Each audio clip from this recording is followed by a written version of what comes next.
working? Yeah. So anyway, I'll keep it brief. Welcome.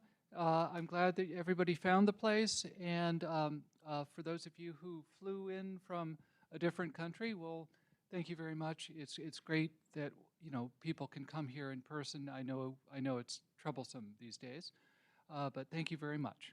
And to introduce our speaker.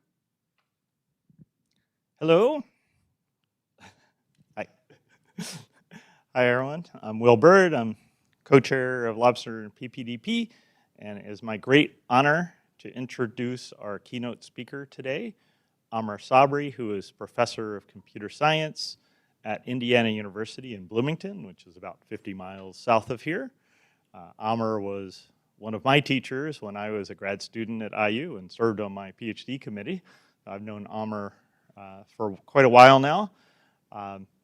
And Amr is sort of part of the extended Dan Friedman verse in a way as well through Matthias. And actually, Amr is my academic nephew through, through Matthias Feleisen. Amr's done all sorts of very interesting work in functional programming for a long time, things like delimited continuations, program transformations. Also has done very interesting work on classical reversible computing, notions of side effects, what are more general notions of side effects, or effects in computation, I should say, than maybe are normally considered, and has done a tremendous amount of work on quantum computing and quantum programming. So we're going to find out today if there's anything to this quantum computing thing or not. So, thank you. Thank you very much for the introduction. Thank you for inviting me, and thank you for joining me here. Okay, so we'll see if we find out anything today about quantum.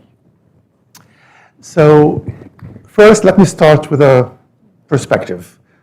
There is a belief that, obviously quantum computing, classical computing have connections to quantum physics and classical physics. And if you talk to physicists, which one comes first? Which one is the more fundamental one? Is there anything called classical physics in the first place? So there's a long kind of, but in terms of computing at least, it feels fairly, it's a good thesis to start with, that quantum computing is classical computing plus something. Because if you look at the algorithms and the applications, you'll find a whole bunch of classical stuff, and then some special kind of quantum feature of some kind. So this is a good kind of perspective to start with.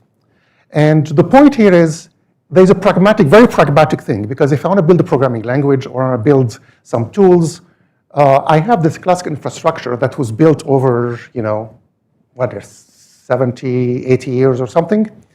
And so I can reuse most of that.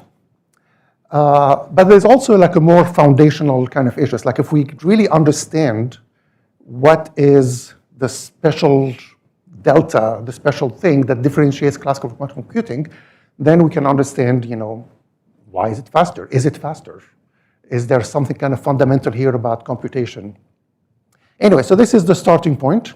And to get motivate like what my approach is, let me start with 2 or 3 slides on how quantum computing is traditionally presented. Like if you take a class in any, even computer science department, or if you read any kind of textbook, even textbook written for computer scientists, they all look like this. So this is Shor's algorithm, which is probably the most famous kind of algorithm and the most interesting algorithm. And first, it's a circuit. So the level of abstraction that is still dominant is circuits. So like AND gates and NOT gates, that's the classical equivalent. And then you get some notation that you have to learn. So H is Hadamard, the QFT is the quantum Fourier transform. These U things I'll talk about in a second.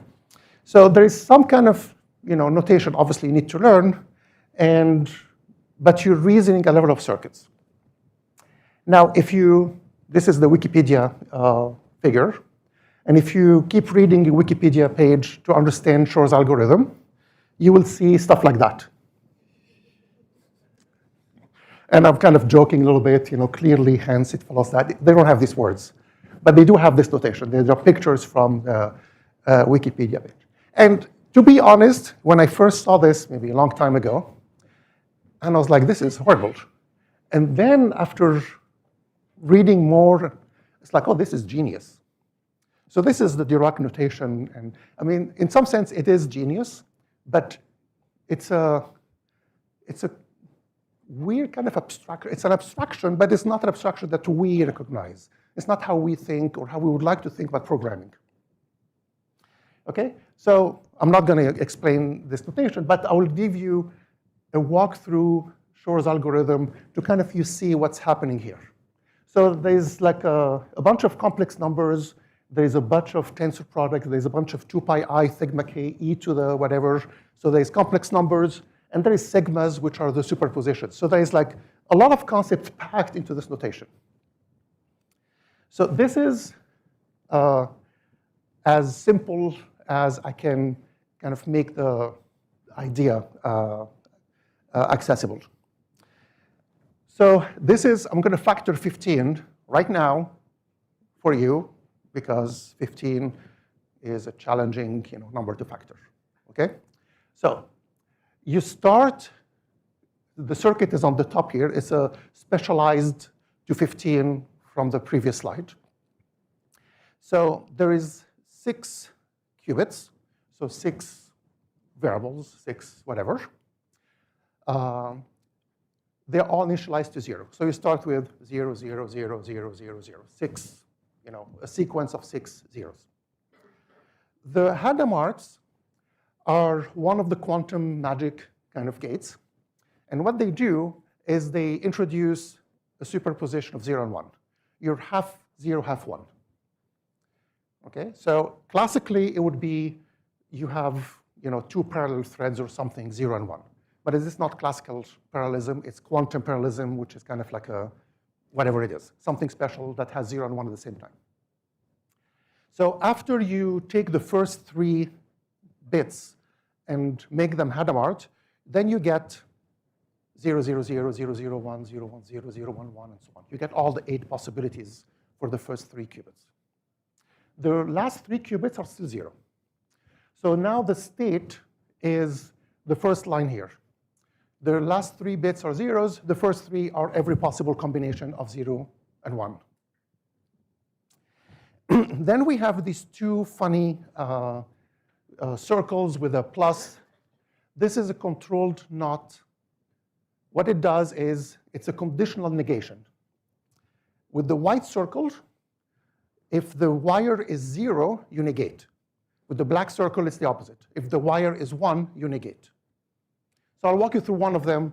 So for example, in the first 0, 0, 0, 0 here, that third bit is 0, so we should negate the last one. So the third bit is 0, so we negate the last one. And then you do the same for all of them. In parallel, so there's 8 combinations here.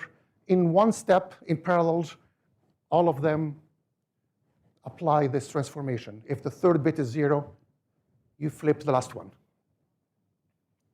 Then you do the next step. If the third bit is 1, you flip the one next to it. So here, for example, this second one here, the third bit is 1, so we flip the one next to it. And again, in parallel, we do all of them.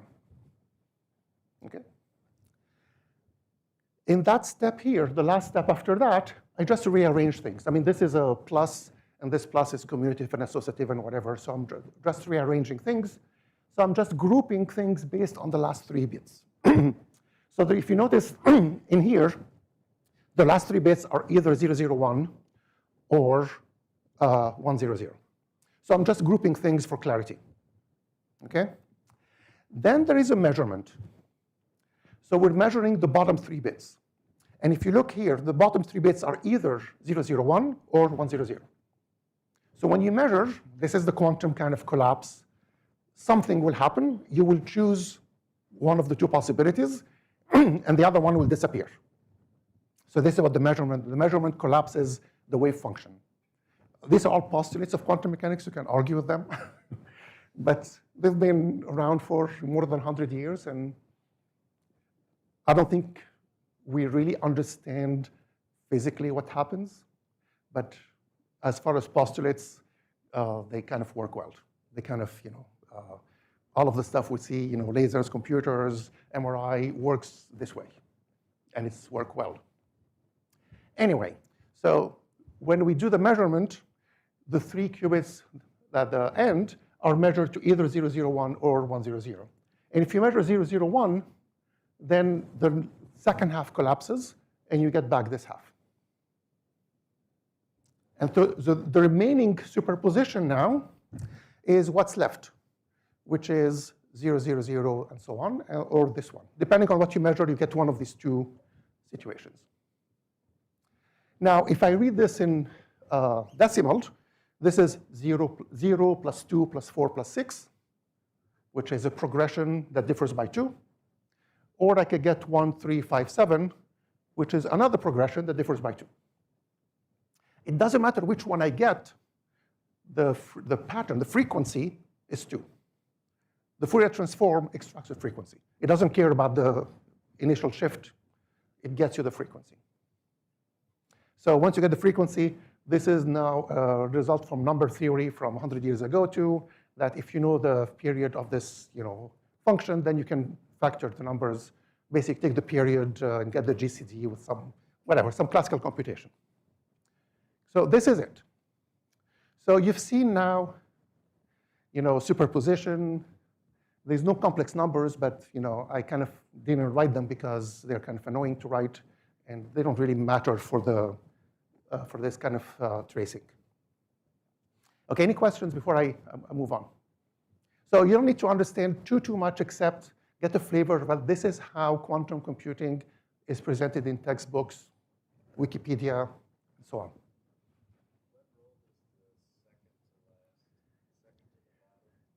Oh, the top measurements were there? Oh, that's the QFT, the quantum Fourier transform.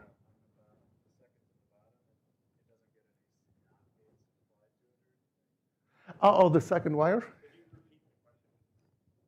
Okay, so the question was, on the figure, the bottom 3 wires, one of them is flipped based on the third bit up there. The bottom one is flipped, but the middle one is just left. So this is specifically because we're factoring 15, which is trivial. But in principle, you should have, it's possible that you have all kinds of rotations on all of the bits. So the previous picture, this one, shows that every single bit usually is controlled. Okay, so factoring 15, by the way, so this was done actually on an actual quantum computer. So the algorithm, if you want to call it, works. It works in principle. In fact, that you can actually use an actual quantum processor to actually factor 15. It's kind of a trivial example, obviously, but it shows that in principle it works. Now, so the question now is reduced, not reduced because it's a big, whether this scales or not.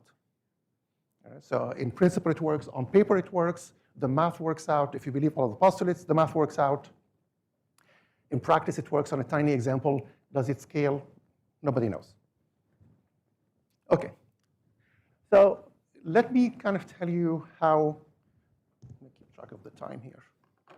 Let me tell you how, kind of like a little personal story on how I kind of came to this. So I actually had to go back, search my memory quite a bit. I was at the gym for some reason, reading Dr. Dobbs, waiting for someone, or who knows what. It was like lying on a magazine, somewhere.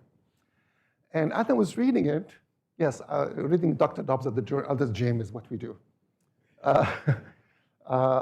There was also this paper by Wadler that was like, oh, this is interesting. But anyway, I was reading that one about compute quantum physics. And for me, it was the first time I kind of read anything about quantum. I heard, the buzzwords. I've taken one course in quantum mechanics in college, but I didn't know much. And I was reading, and the theme of the article was quantum is just so different. Everything is weird. It talks about bits versus qubits, complex numbers. It talks about amplitudes. It talks about superpositions and rotations, and it talks about strings and parallelism. It talks about things being irreversible or reversible, canceling, reinforcing amplitudes, canceling amplitudes. It had like a whole bunch of things. I mean, it was explained well, but it was just kind of highlighting all of the things that are so different. And basically, when you read the article, like the first reading, it seems like this has nothing to do with anything that we ever do. But then as I was reading more carefully, I was like, some of these things, I mean, like Will was saying, I've been doing stuff with effects and monads and continuations. Like, I recognize some of those things in terms of like effects. So I got motivated. I don't know why. I was like, you know what? I'm going to work on this and see what it's, what pieces can understand. So I naively, very naively, said, here are two easy things to start with. Complex numbers. It's like complex numbers are boring computationally. We have a library with two real numbers, and it's like, what's the big deal about complex numbers? And of course, we have been bitten in computer science in general about infinite precision things, that if you have infinite precision, you can do magic. So it's like, okay, so we don't need complex numbers completely. So this should be an easy thing to do. And then the other thing is like, oh, this is completely classical stuff. So I can probably work on the classical stuff, understand that, and at least get to check, boxes and say, okay, now I'm getting closer to quantum. Okay. So you start digging into complex numbers. I'll just have 2 slides on that and then move on. I discovered that people doing complexity theory had looked into this early, before I even knew about anything. And they proved that actually you don't need infinite precision, which is good, because that's not good if you have infinite precision. So even though you have complex numbers in the formalism, for every t steps of computing, you need log t precision, which is fine. You don't pay too much for it. So this was good. So we went. So this was me and colleagues at IU, PhD student jointly in math, physics, and computer science, a physicist and a computer scientist. The computer science was doing graphics. That's, if you guys remember, Andy Henson, for those who are at IU. And the physicist was Gerardo Ortiz. Anyway, so we worked on, okay, let's build a model of quantum computing that is discrete. No complex numbers, everything is discrete. And we did it. I wrote 2 nice papers. But this unique set is an NP-complete problem. One of the models that we have can solve NP-complete problems in constant time. So you either can say, let's get the Nobel Prize, or we made some really, really bad assumptions somewhere. This model doesn't make any sense. So the discrete models, with like a lot of patching, that's why they have these 2 papers. A lot of patching, you can make them work, but they get so kind of artificial that we didn't think it was a good idea to pursue. However, if you look at other work, on the left here, you'll find that computationally, again, quantum computing-wise, this is the title of the paper here, Toffoli control knot to universal quantum computing. So for universal quantum computing, you don't need complex numbers. So again, for the computing part, but from the physics side, it looks like, no, the continuum is important, and is the universe discrete or not, and gravity, and anyway. So basically, it turns out to be like a much, much deeper question, and I had no idea what I was getting myself into. So it's like, okay, let's keep this, question about complex numbers and the continuum. It is interesting, but it's not resolved. I was invited to give a colloquium in the physics department at IU. And I mentioned complex numbers, and there was a big discussion about, no, complex numbers are fundamental, in physics, and we have to have them. We cannot get rid of them. So anyway, so However, the other part about the NAND and TOEFL, that actually led to lots of results, which I will talk about in the next slides. Any questions before I move on? Okay. So is classical, forget quantum for a second, because we're going to get into quantum after we fix this issue of NAND and TOEFL, which was highlighted earlier. So is classical computing reversible? Well, you dig back. It's like, why do we have Boolean logic? Why do we have lambda calculus? Why do we have Turing machines? And if you read carefully, which one do you laugh about? Deutsch? Yeah. Yeah. This is a quote from his book. Let me actually explain this quote, because this is the, David Deutsch is probably one of the father of quantum computing in some sense, they call it, because he's the one who first demonstrated this Deutsch algorithm, which is a precursor to Shor, that's showing that you can do something with a quantum that's faster than classical. And then on the Turing machine, he was saying, okay, so if you read the original Turing paper, you'll find that maybe the first line, human memory is finite. The speed of light is finite. So I cannot go from one cell to another in constant time. I have to walk the tape to go from one cell to the other. So he's simulating a human calculator. I mean, that's what the paper is about. So the limitation of a human are apparent in the formalism of Turing machine. And then he comes to, like, okay, the tape, the human calculator writes on a notebook, symbols. The symbols have to be finite. You cannot pack infinite, and that's again a physical principle, that you cannot pack infinite, unbounded information in a fixed volume. So these are all physical principles, but then, he said, a symbol, every square of the piece of paper can hold one symbol. And this is what Deutsch said, Turing did not understand paper, because quantum mechanical paper can hold a superposition of symbols. Same thing, I mean, if you look at the first one, I mean, even before quantum, I mean, this is intuitionistic logic. You reject, this double negation, X or not X being false, right? So there's like kind of, it seems, if you read carefully, there's some kind of physical principle. And I mean, I didn't make this point myself, out of the blue, because the physicists have been doing this quite a bit. And it started with this program that Feynman kind of started when he was saying, nature is quantum mechanical, so why is computer classical, and so on. And then there was a whole group of people, Minsky, Bennett, Toffoli, Fredkin, lots of kind of group of people who worked on this. And their kind of big overarching theme is that computing is a physical process, and the laws of physics that you abstract, it's important which laws you abstract and how you abstract them. So anyway, so that was kind of the other thing I read, and I read this as a grad student, and I had no idea, I didn't appreciate the paper. I'm mentioning this just out of kind of to give proper kind of acknowledgement to Henry Baker. He wrote this paper in 1992, arguing that computing has to do with thermodynamics and entropy and so on. And it's a beautiful paper.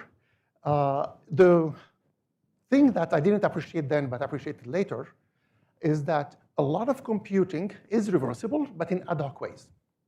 We write a lot of abstractions to kind of undo things, to do backtracking, to do, and so on, right? So there's a lot of things that are reversible, but in ad hoc ways. And he was arguing that if you have a universal reversible abstraction, it's much better, more efficient, easier to reason about.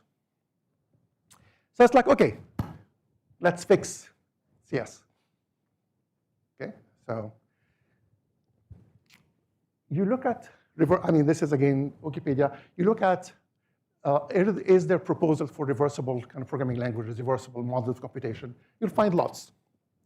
And I looked at all of them, and I mean, they have some very good ideas individually, but I didn't like the kind of overarching, kind of the philosophy, I guess, if you want. And then this is my student Roshan, James.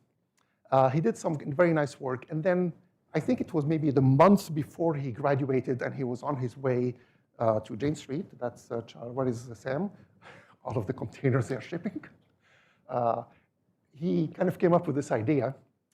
And so we submitted, and we got a work-in-progress paper at the workshop, the reverse computing workshop. But it turns out this idea turns out to be like amazingly beautiful.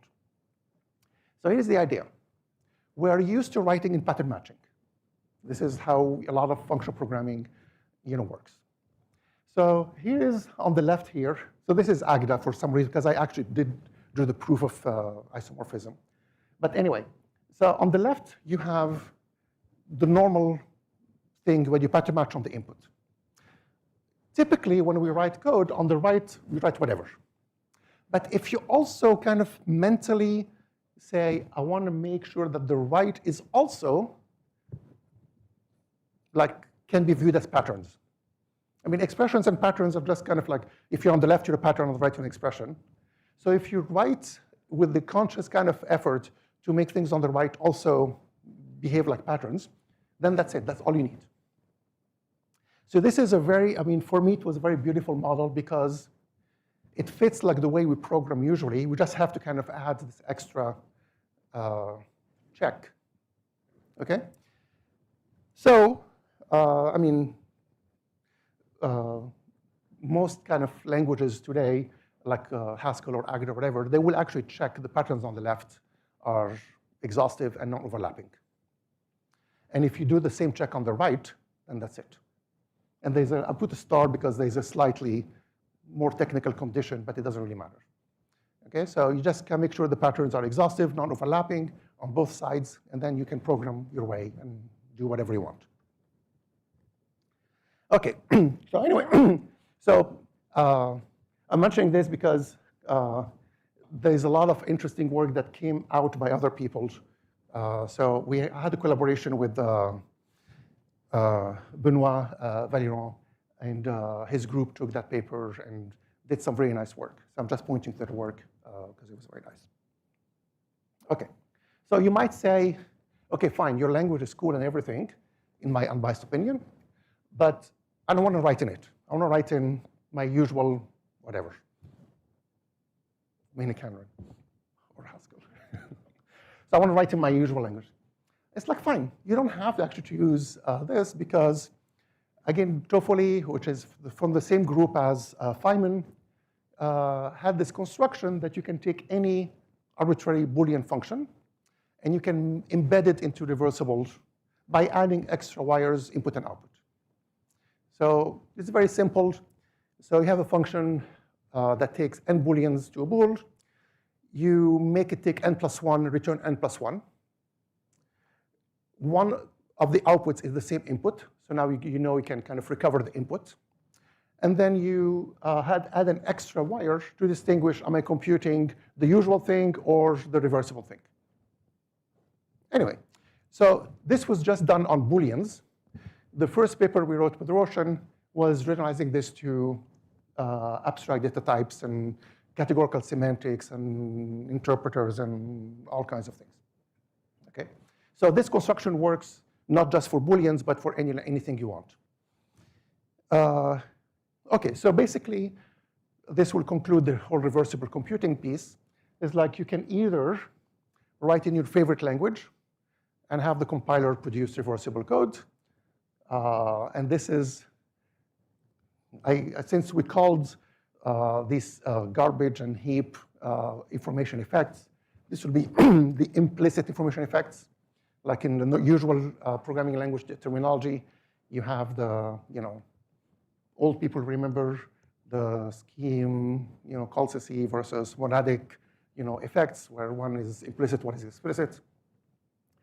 So I call this the implicit effects, or you can write directly in reversible language.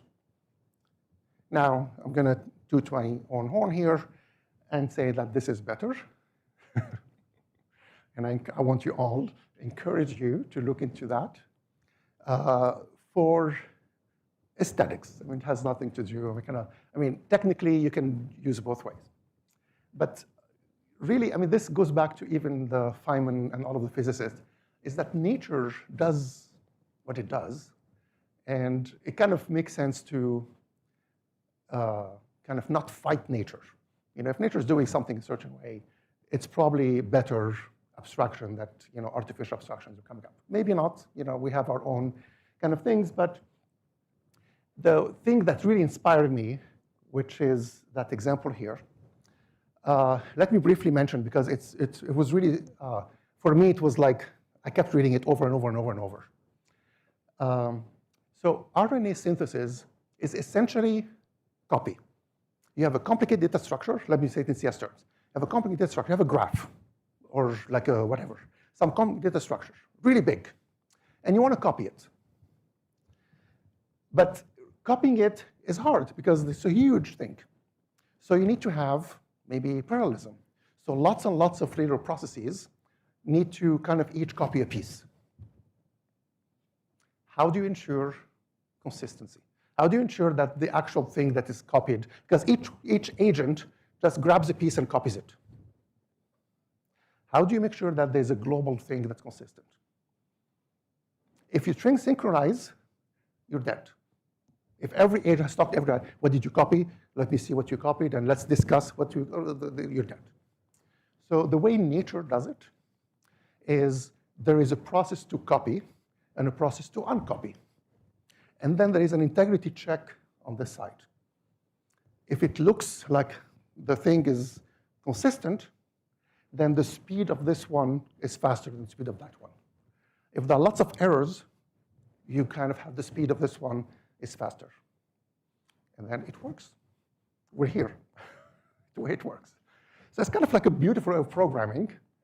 You know, this whole kind of distributed system and kind of speculative computation. And so we wrote a paper about that from the speculative computation perspective. That it is a very beautiful way to kind of program. So even if you don't completely buy it, I mean, in some cases, it's very interesting. OK, so let's assume that we're done with classical and we understand classical reverse computing and we like it, and at least we have abstractions for it, we have models for it. Let's ask the question, what do we need to get quantum? OK, so it turns out that the question is ill-posed. So I went back to, you know, the question I started with that I motivate initially is actually doesn't make any sense. Because once you kind of dig deeper into the literature, you'll find that what is classical in the sense that can be efficiently simulated classically, efficiently computed classically, can include entanglement and superposition.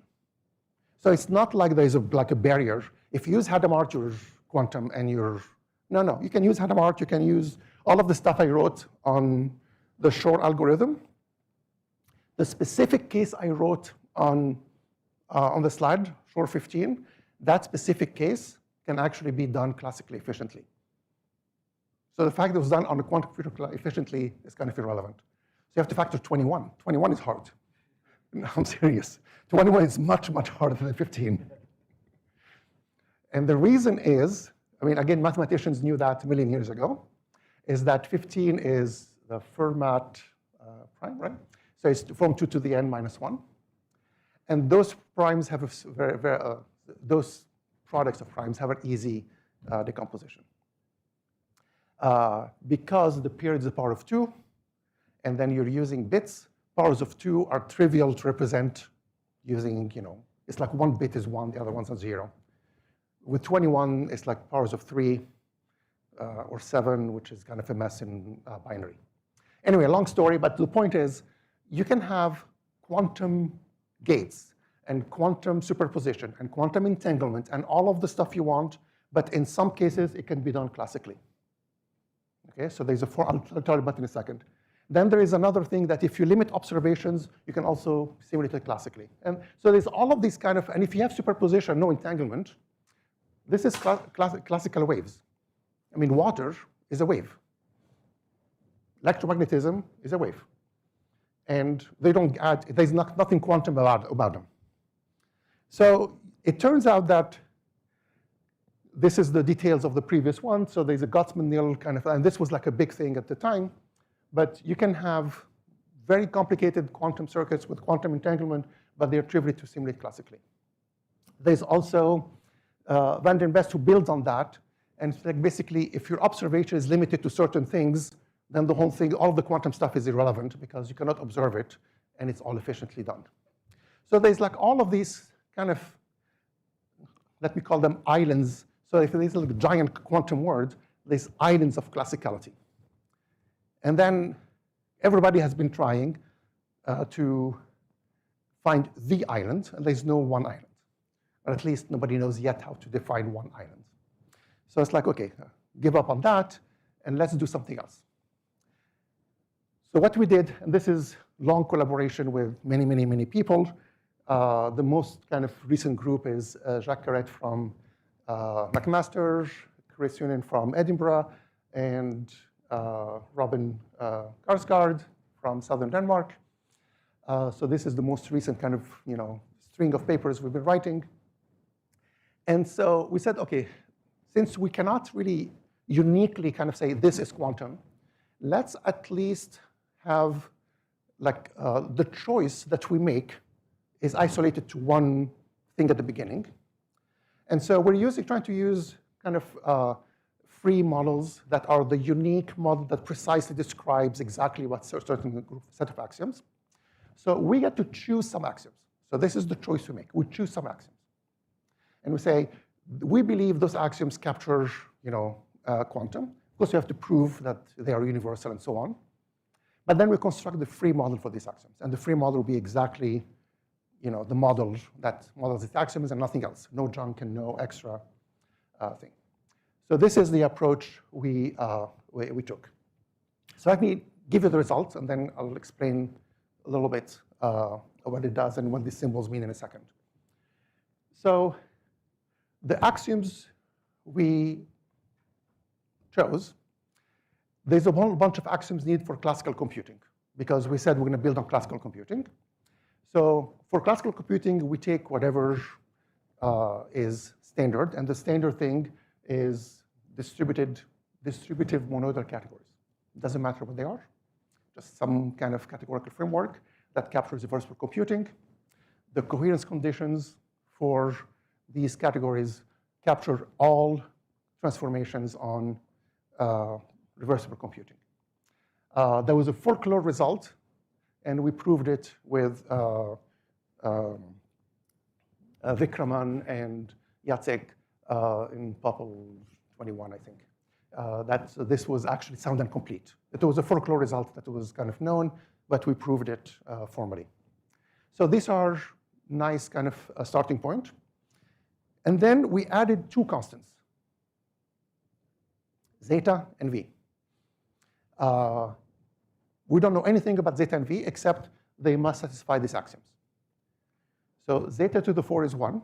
So you can choose zeta to be 1, but that's a bad choice. It's going to be constrained by so it's not going to be a valid choice because of this equation here. But in principle, the first axiom has some number that to the 4th power is 1. The interpretation we want is 4th root of unity. Like, like on a circle, you have I and minus I and 1 minus 1. So that's what we want. But we're not saying it, we're just adding axioms. X is the Boolean negation. So it's not gate. So it's just Boolean negation. This is the name for it. And v squared is x. So this is an interesting kind of gate. And I'll get back to this in a second, but let me say it right now. I remember when I took electronics a million years ago, last century, they would kind of like, we studied transistors, and it's like, here is a 0, here is a 1, and then it's not like a vertical jump. It's like a very steep slope that goes from 0 to 1 and from 1 to 0. So in principle, you can ask what's in the middle. And what's in the middle is v. So v is the halfway step between 0 and 1. It's a physical process, because to go from 0 to 1, you have to go in between. There's no jump. So V tells you, well, if you go to 0, you go to midpoint, and then if you apply it again, you go to 1. And then backwards, same thing. If you go from 1, you go to the midpoint, and so on.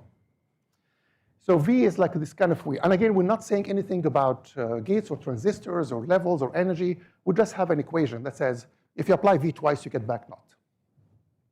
And then there is this weird equation that connects zeta and V.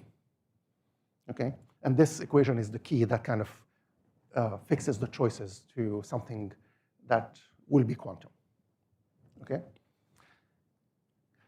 I don't have a good intuition for this. I mean, we thought about this for like a lot, all of us. Somebody said it has to do with braiding. Somebody has to do with like 2 different rotations have to agree. So, but I don't know. Honestly, it just came out from the calculations. That's the honest answer.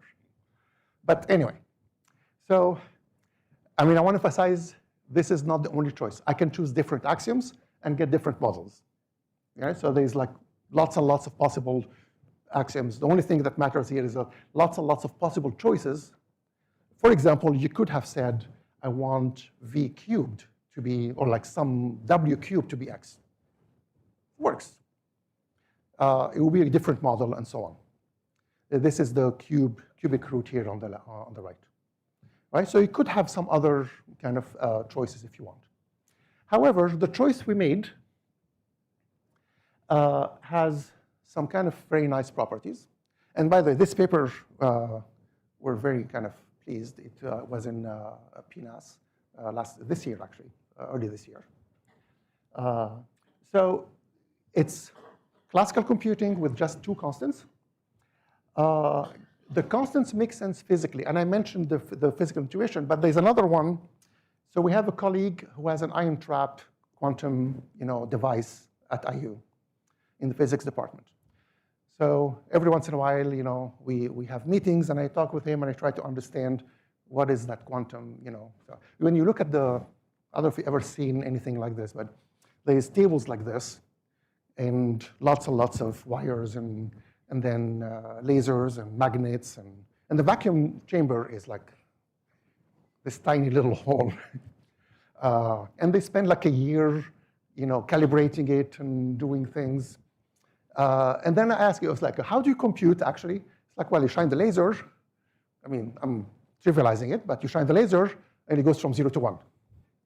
If you shine the laser for half the time, it implements V. And that's what they do. They actually do that. The laser half the time.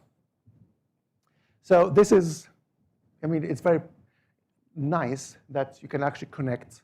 And I've been trying to actually kind of write a formal connection between what the ion trap laser kind of approach does, and maybe our axioms have to do with that, but I have not been able to, because he speaks a completely different language. Some physicists I can talk to, but the experimentalists are really hard to talk to.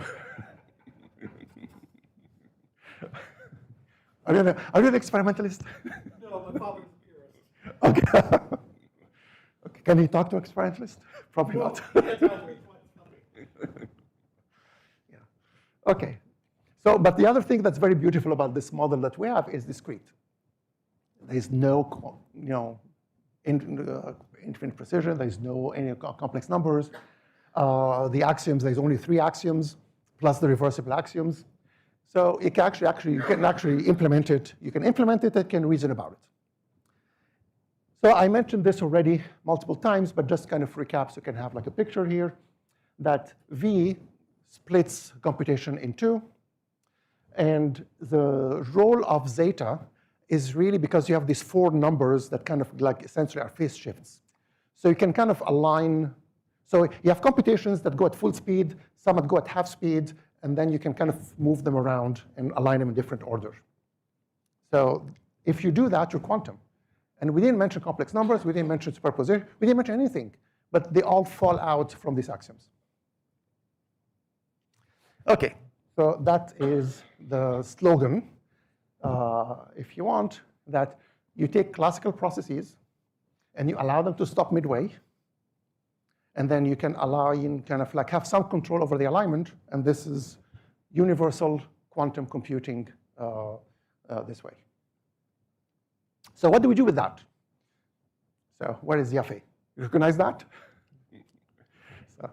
So this is the first half here. That's his code.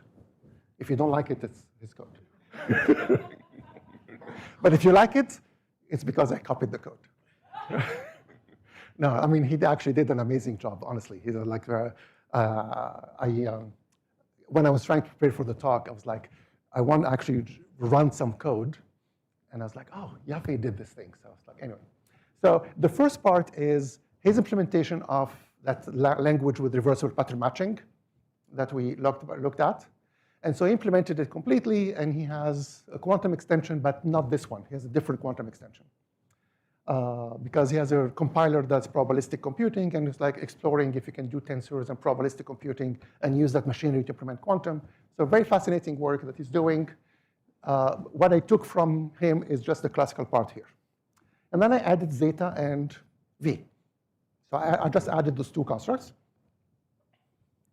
And then I was like, OK, let me factor 15. At least I can do that. So I wrote some. OK, the syntax is a bit kind of weird, but it is pattern matching. There is fix, there is map, you can write the usual kind of abstractions that you can imagine. You can,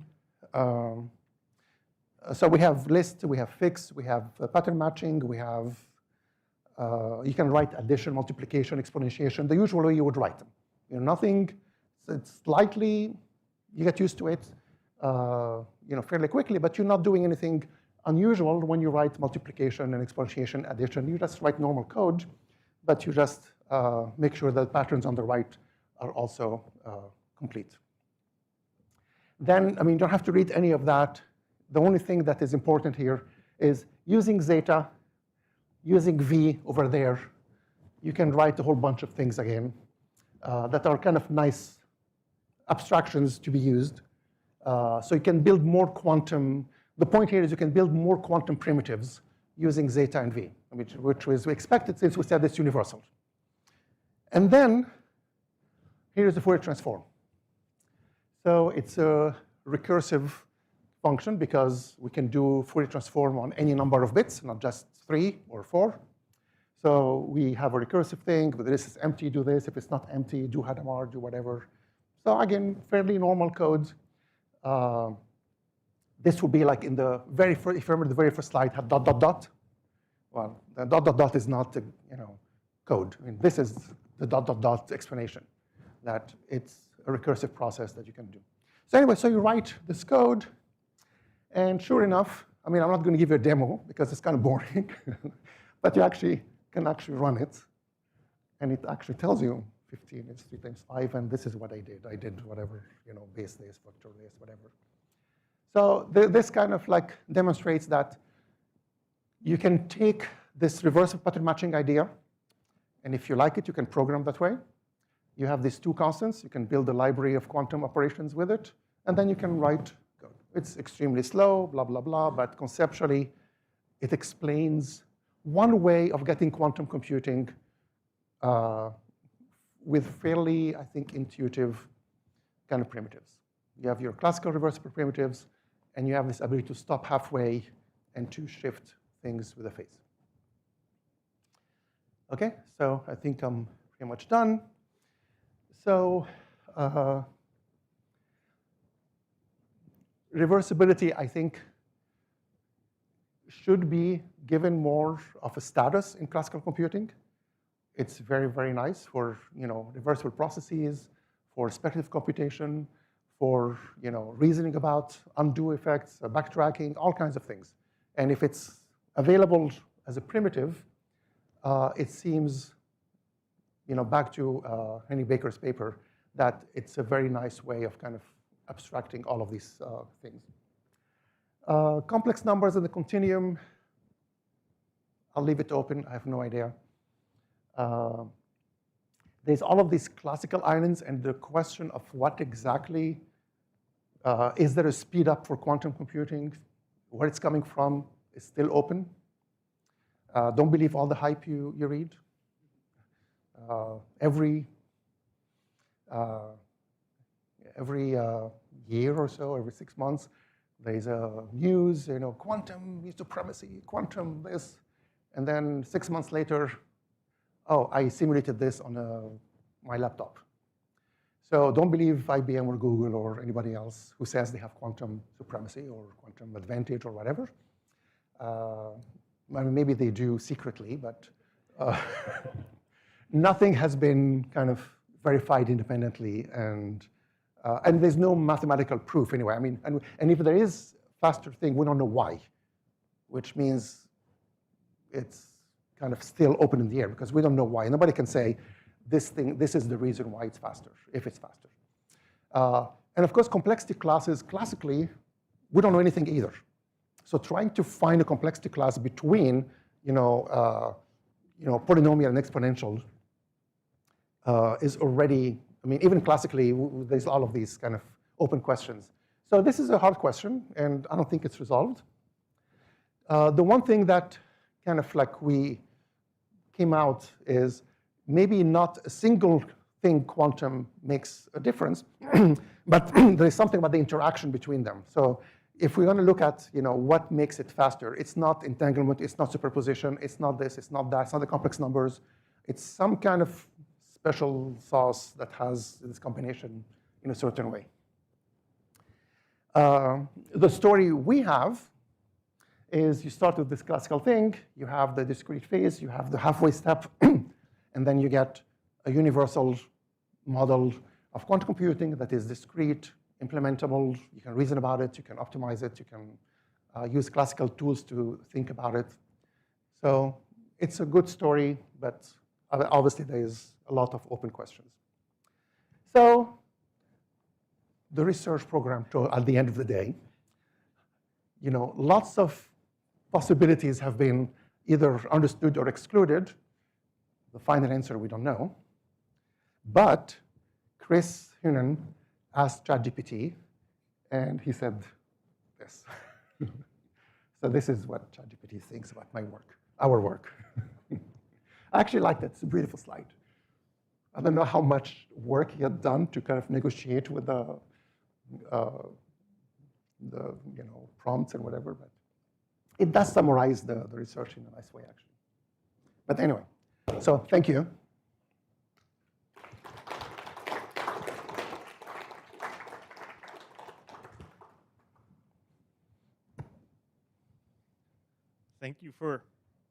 Thank you for a very interesting and stimulating talk. We have time for some questions. Fantastic stuff. I was wondering, and maybe you already hinted it, but these additional axioms you added, can we be sure that you didn't go beyond quantum? That's a good point. Yes. Yes, we are sure because we have the proof that this embeds into the Hilbert-based model. It's dense in the unitaries, and so we have the proof. But your point you make is very, very important because so we actually submitted paper to ICFP here. It was rejected, but long story about the other point. So there is a magic. So the Nobel Prize in Physics was given to essentially the teleportation experiment, essentially. There is a bound that classically can only be 2. Quantum mechanically is 2 square root of 2. Doesn't matter what the details are, but it's a correlation between 2 measurements. But it's also possible mathematically to get 4 on this bound. So you can actually go beyond quantum. So there is so quantum mechanics is a very special kind of island between classical and full communication between the parties. So the quantum teleportation is you have a party here, a party there, one in England, one in Germany in the case, and then they're supposed to correlate quantum mechanically. So classical communication will give you 2, full communication will give you 4, quantum 2 square root of 2, and it's a bound. It's not less, it's not more. So it's kind of like a weird bound. You can go beyond quantum. So it's a very important question that you don't go beyond and do something non-physical. So thank you.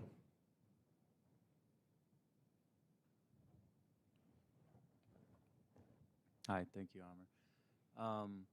So I had two questions about these reversible programming languages. One thing I noticed was there didn't seem to be any higher order functions. Is there like a no-go theorem about that, an inconsistency or something? No, I just don't know how to do it. Okay. I mean, we try to do, I mean, we can see there's a second order. Doing full higher order is interesting, but yeah, I don't know. I wish I could do it, yeah. And the other question I had was about the recursion, because I don't think that the normal, like least fixed point theorems would be used. So, okay, so this, I mean, again, because we only have map and fold and whatever, this is structural recursion, it's easy. But the combination of recursion and measurement in quantum is very difficult.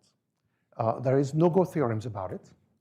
You have to do it a certain way, and then we just actually wrote a paper in the IEEE QCE with some other collaborators, and it's correcting misconceptions about quantum control.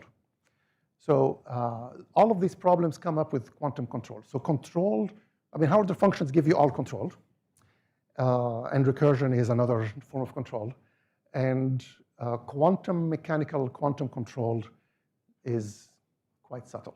Let's put it this way. So we have some answers again, and some other people have some answers. Some people have no-go theorems. And there are like some mistakes that, I mean, that paper we just wrote is correcting some misconceptions. There's like some, basically, if you say if A, then B, else B, you expect the same as B, but it's not B. In quantum, you know, it's kind of weird, you know, a counterexample. So this is a difficult question about termination is a classical concept. That's the other thing. There's no quantum because it's an observation. It's Thank you. What's the other question? What was the other question? Oh, about the higher order functions. Yeah. Thanks for a really fascinating talk. I was curious about measurement in this setting. So if you take the traditional Copenhagen-style interpretation, measurement is destructive and non-reversible. So you don't, it doesn't correspond to anything unitary, doesn't correspond to anything in this reversible setting. And models of quantum computation that are actually used that I'm familiar with do include a destructive measurement operation. How does this model think about measurement? Beautiful question. So Chris and Robin have a paper, Quantum Information Effects. I mean, I didn't mention the measurements here, but we build on that paper too. I mean, so essentially the Toffoli construction that adds a heap and adds a garbage, you can do it at the quantum level. That's basically it. So you enlarge the state space, the same thing. You include the environment as part of the quantum computation. So you do the same trick and you get measurement in that setting. And in fact, we use it because we can reason about that level better and easier than the pure kind of quantum level without. But it's the same trick, and it's a beautiful. In fact, this is how a collaboration with them started, because I wrote the information effects paper with Roshan, and they wrote quantum information effects, and their point was the paper you wrote applies essentially the same quantum at the quantum level. So we collaborated based on that, and we built, we merged kind of the ideas into this paper. Thank you. But I get a good question too. So just like you need to go beyond Clifford to get to the Clifford gates to get to quantum states, would it be possible to have other axioms than the one you showed to also bring you? So, and is a theory about that? I mean, I mentioned that we can do cubic roots, we can do some other things. So definitely you can use other axioms. Is there a canonical set of axioms? It would be beautiful if we can find some or argue that some, but I think that's probably the ultimate goal is to have like, these are the axioms. But it's kind of hard because even quantum mechanics is based on some postulates that are made up. I mean, you can have, and people have been made up not in a bad way, but I mean, they're postulates. And people have been trying to revise those postulates and say, can we remove this postulate? Can we describe quantum mechanics as a generalized probability theory? And maybe start from probability theory and kind of generalize, So there's different ways you can try to explain the same model. And it's not clear really what, and ultimately, at the end of the day, either quantum mechanics or general relativity are wrong, or both are wrong, in the sense that they don't agree. Right? So there's something missing in the whole physics kind of framework. There is something that, wrong not in the sense that, just in the sense that Newtonian physics is wrong when you apply it to, GPS. You can't, you have to use quantum corrections. So I don't know exactly, what the final kind of answer is. That's why I talk to physicists, and they are scary sometimes. Thank you very much. Let's thank our speaker one more time. Thank you.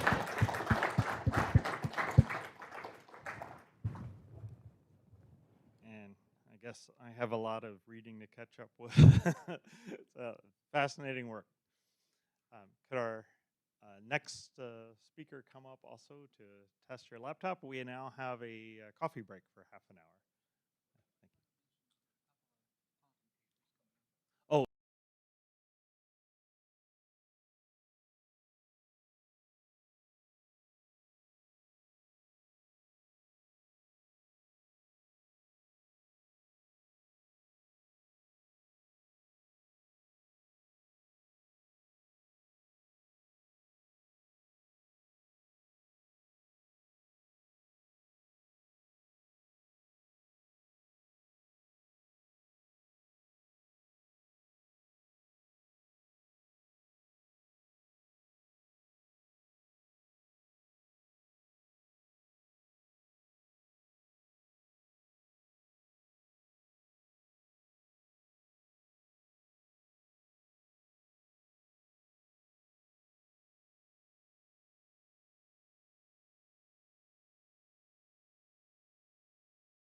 okay?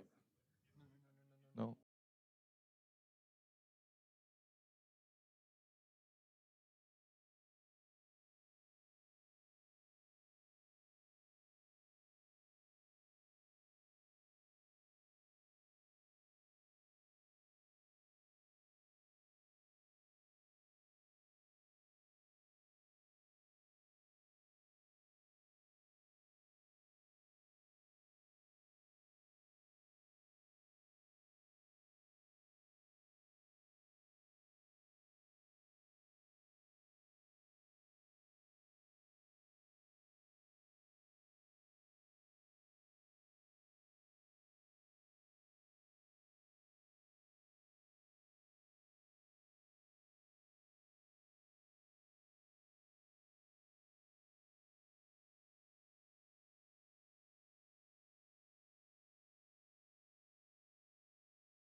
The I'm here. Yeah. morning session. Okay, great. Um, we have 3 talks for this session, 3 very interesting talks, and first one close to my heart with logic programming, of course.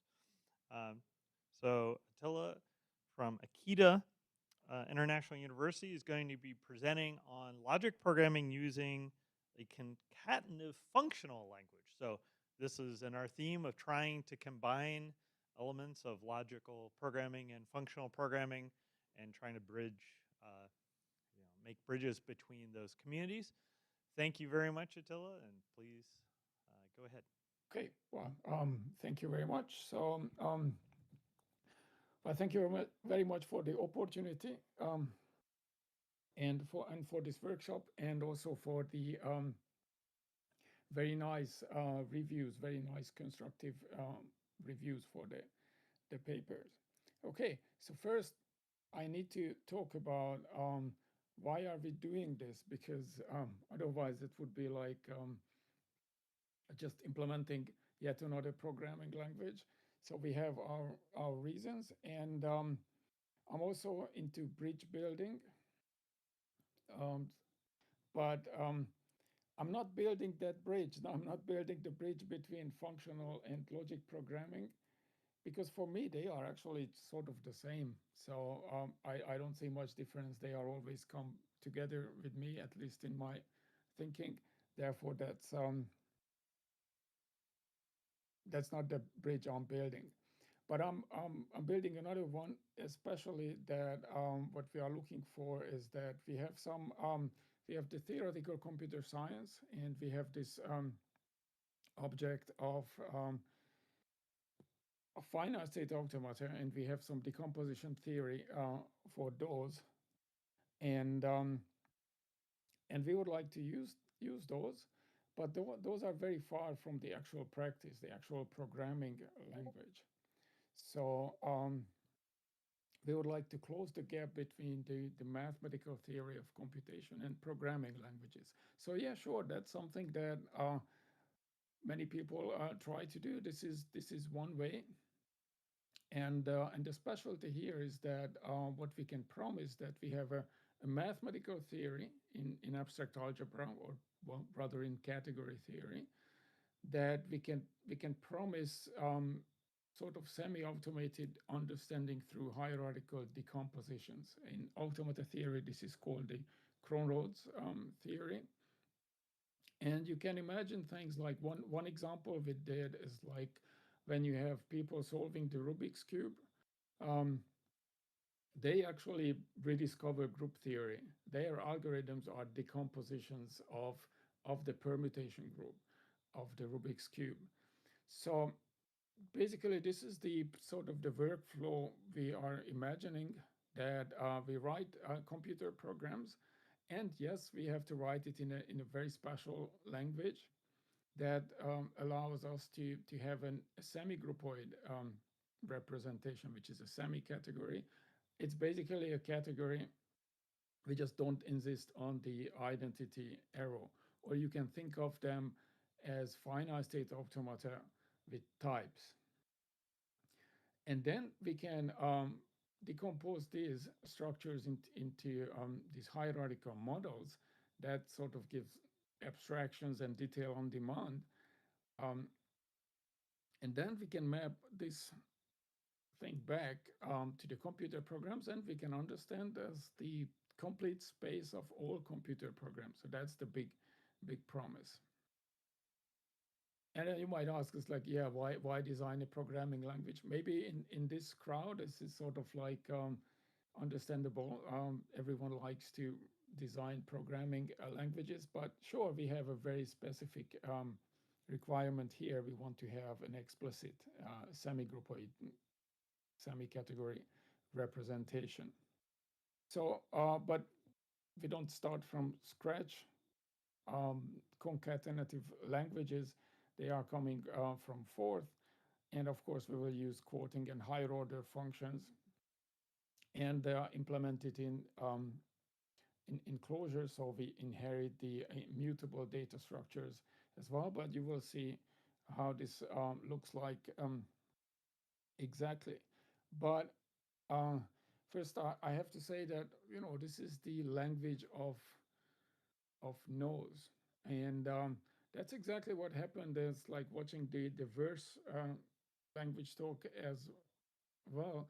And it's like they said that, oh, there is no Boolean type. And it's like I get excited whenever there is and someone says that, oh, this language doesn't have this feature, because that's the challenge. So okay, here we have no names. Naming is hard, so we can just get rid of that. Therefore, we have no variables, since we don't have names, and we also don't do definitions. Well, okay, yeah, of course I put that in the meta language, but in a way it's like a new definition, just a shorter program, so it doesn't add to the mathematical structure. And very importantly, we have no floating point numbers, and we will not have them because they are not associative. And if it's not associative, that whole algebraic thing simply just does not work. But okay, to pin down the actual origin, there was this language called Joy, created by a philosopher programmer, and that's actually very close to what we are trying to do. And this language is not in existence anymore. You find the sort of unpublished papers in mirrors, And I also started mirroring it myself. I did a bit of typesetting on that because they are like amazing papers to read, even if you don't want to program in Joy. Well, it's what a nice name, programming in Joy. But okay, here's the sort of a design idea in Joy.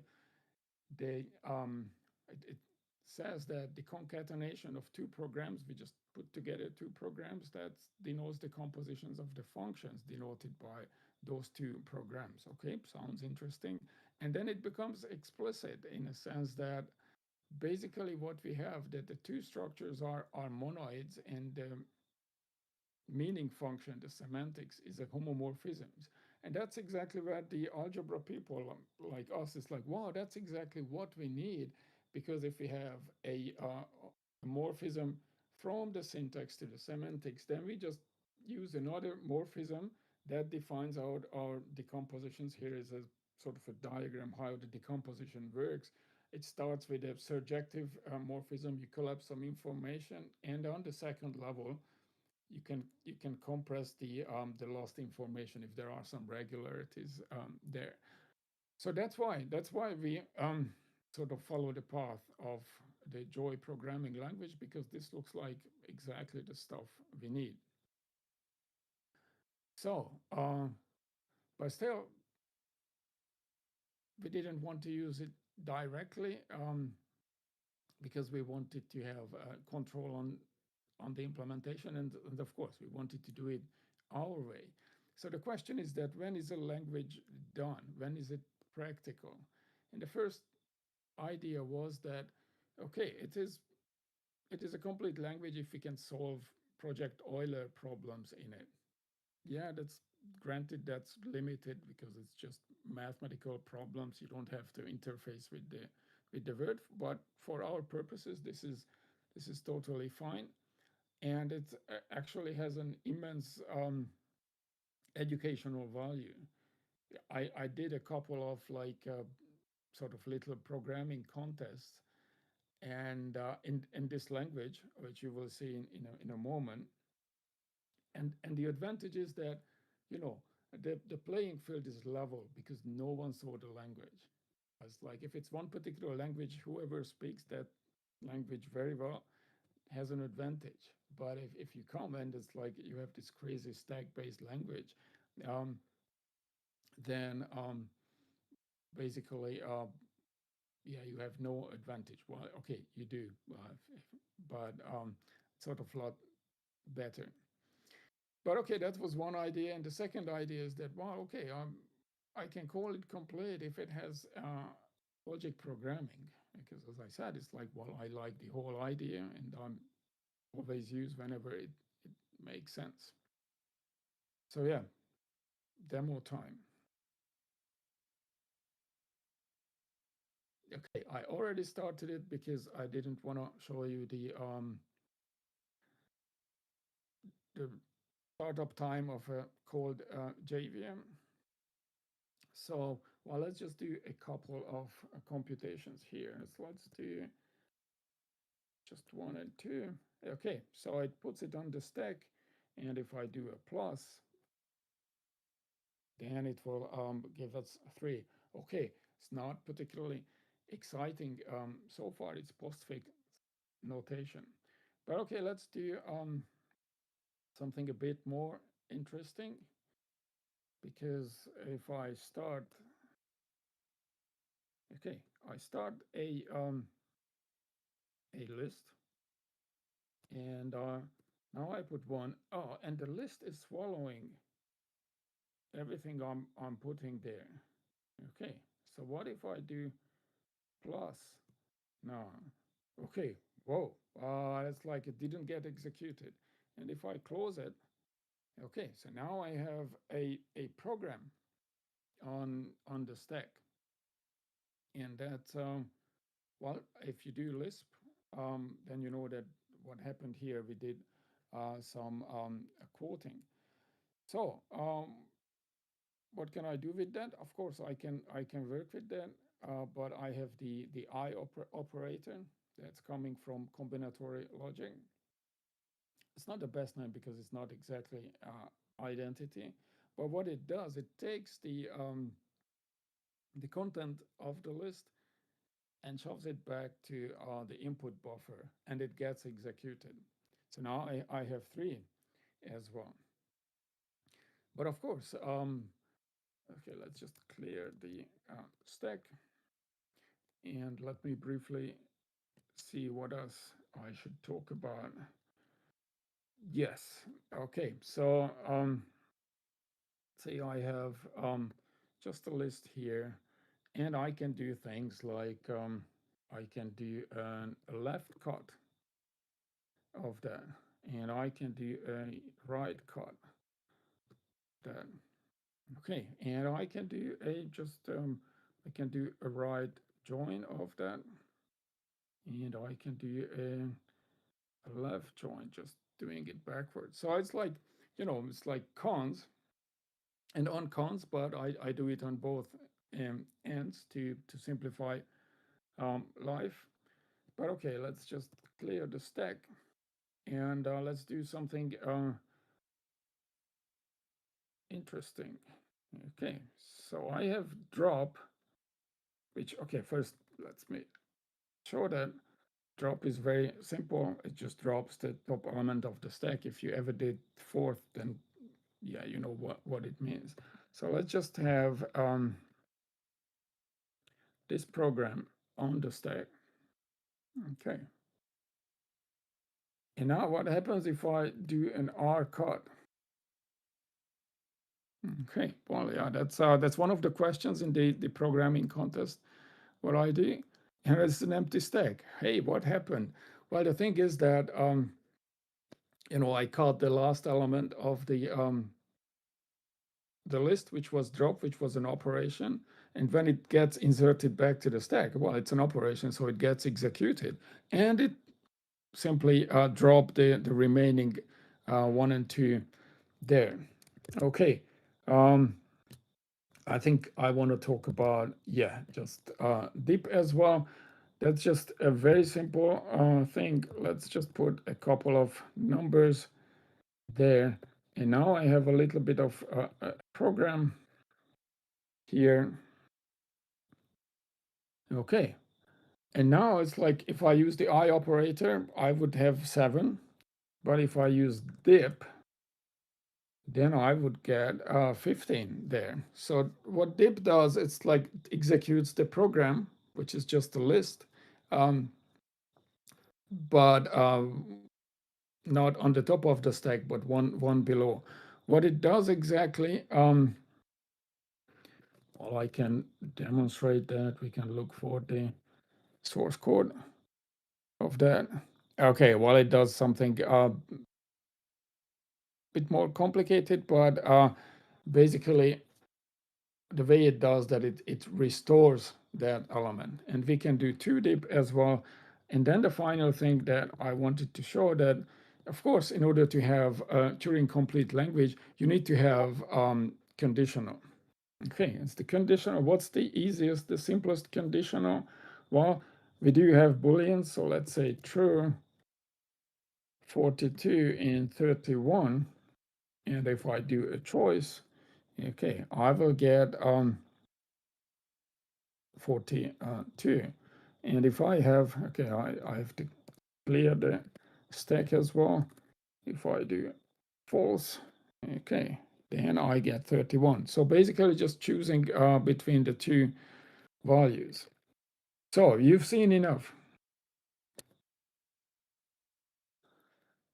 And that's one of the exercise for the introductory course is that, well, it's like, can you implement if then else with choice? And it's very, very simple. Okay, here's poor man's manual type checker here. It's just in a comment. And then when you do if then else, well, you have a program for the condition, you have a program for the consequence, and you have a program for the alternative. And what you do, you execute. Okay, you apply the I operator to the condition, and then based on the value there, you make a choice and execute your choice as well. Well, you see, this one is is messing up the stack under that. So early on in the development, I had this idea that, oh, okay, I can make everything very easy and very safe in a way that if I just use simulation, so basically I can store the stack and then just simulate. I make a copy of the stack, do the calculation there, make the choice based on the result, restore the stack, and then execute the consequence or the alternative. Well, needless to say, this makes it very nice, easy to program, but it's like it burns a lot of cycles, of course. So the code is a lot cleaner. So for one cond, I left it in, but other than that, it's like obviously the normal if there is a bit nicer. Okay, so this is the complete language. This is what I consider the large language, and of course we have the standard library, but that's all just concat code using these. And before I forget, if I run out of time, I will not have time to mention, but you can find the core. Of course, you can find it on a GitHub repository in Codeberg. I will give you the link, but I put it on the software heritage as well. This is a long-term archival solution, so it's better than giving a DOI number to code, I think. So I would recommend doing that. Okay, so doing the unification. Okay, this is the sort of the core algorithm, and this is what I want to do. So the normal parentheses, that's for me, that's a dictionary. Okay, because well, Joy used square brackets for lists, so that's what we have. So we want to do the unification, and then it's just while x goes to y and y goes to 1. And of course, that's not fully satisfying. More on that later. And of course, if it's not possible, then we just give nil, which we inherited from closure. Okay, so how to do this? Well, nothing surprising here. I took the most basic algorithm. That's the unification by recursive descent. And so here's the code for that. Well, I mean, if you ever did this algorithm in Lisp, that you might be able to see what's going on. Here's the cond. So this is the first condition of cond, and this is the consequence. So if the knowledge is nil, so if the dictionary is nil, then basically we just drop everything and return nil. If the left term and the right term, they are the same, then well, we just drop and just give back to the dictionary. And if one of them is a logic variable, then we just store that knowledge and put it back.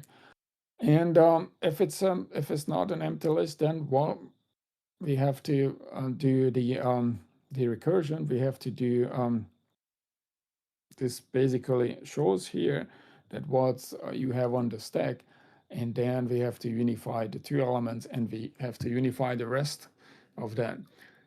And yeah, even if the terms are not equal, then this is the else.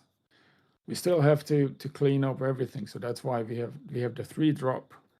Okay, but it's nothing surprising.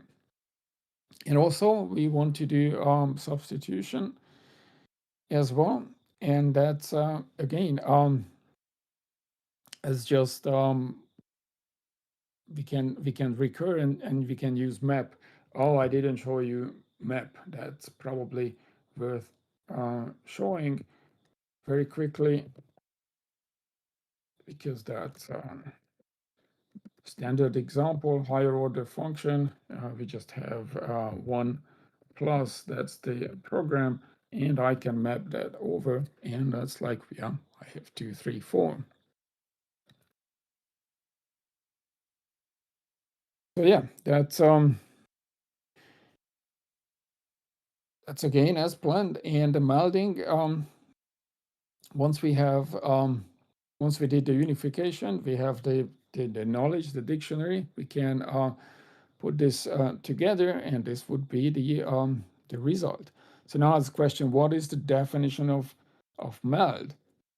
And yeah, I think you can guess. It's just unify and substitute. Well, indeed, that's how it looks like, except that you have to do some stack manipulation before that. So that's highlighted with the red comments. That is like, yeah, that's the idea. That's the promise of concatenative languages, that while the program is just a sequence of tokens. So if you do melding, it's just unify, substitute. But you have to do some stack preparation in front. Okay, so back to the ground terms. We want to go down. We are not that happy with this unification. We really want, you can see that, oh, this would be the right solution for that. And I just used a very simple trick. It's probably it's known in the literature, but what I did, I just did substitution on the dictionary itself. Okay, so it's like, well, here's just a dictionary.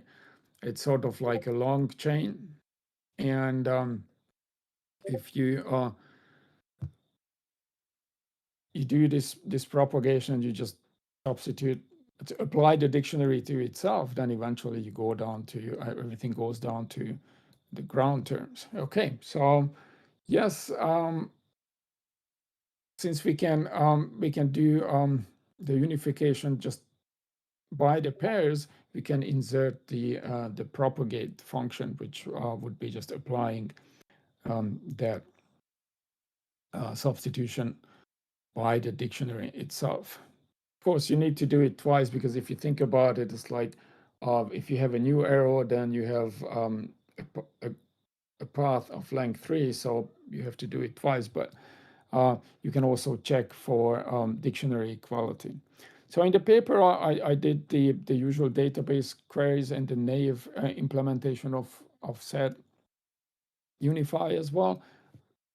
Those are not particularly interesting for the conclusion, saying that it's like, yeah, this was a relatively straightforward process. And of course, it's like putting the logic programming. Well, I had to put the logic variable into the definition of the language, but it's actually made it clear that what makes the concatenative code with quoting really difficult to read is that often while you have to put together a program, which means that at list manipulation, and you have a lot of list manipulation and stack manipulation for that, which is not exactly about solving the problem. It's just putting the program together that can solve the problem. But once I have the substitution, I can use something like the quasi-quoting in scheme. And so yeah, maybe the whole standard library will be simplified. And of course, the next steps, we have to go small again. So the project here was that, rush the development and just like try to have a full language, see how it works. But now let's go back and define sub-languages and then do the mathematics, which we haven't done yet. And in order to do that, we implemented a flexible way of defining the sub-languages. So everything is in text files. I don't need to recompile. I just have these 4 files. And the kernel is just having a token, a symbol, and the corresponding closure function. And then it's basically built. And then the standard library is just concat code, which we already have. So yeah, I think that finishes my story here. And here's my favorite quote. So one of the most important aspects of any computing tool is its influence on the thinking habits of those that try to use it. So yeah, this language really twisted my mind. So in that sense, it was quite useful. Thank you very much.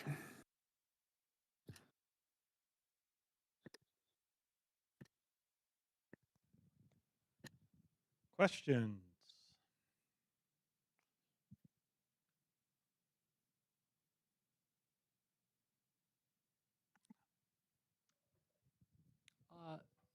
I may have missed this. Well, I guess two questions. It looks like from a logic programming perspective, I guess one question is I didn't see that the unification did a curse check, but maybe I missed something.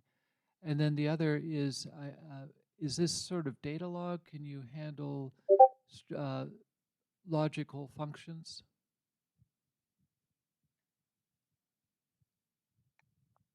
Okay, so well, I think that the one question was that checking whether the unification is possible, or I was not sure about it. So yeah, it does check for impossibility. So it's like when you have I do check for when you have the same alvar in the value in the dictionary, then obviously you need well, the fixed point solution. So yeah, that I detect as unsolvable. Does this answer your question?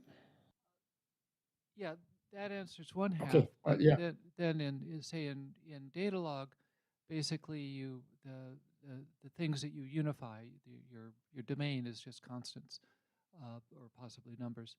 Whereas in say Prolog or a lot of other languages, you have logical terms. You can build f of a, so things like that.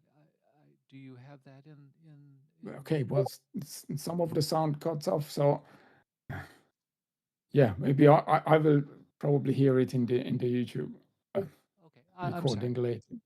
Yeah. Thank you. Thank you. Thank you. Let's thank the speaker one more time. Yeah. Next up, we have a recorded talk from Frederick Dabrowski at University d'Orleans on tempo, reconstructing synchronous reactive programming with OCaml 5 effects. Do we have the video queued up for this?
Hello, I am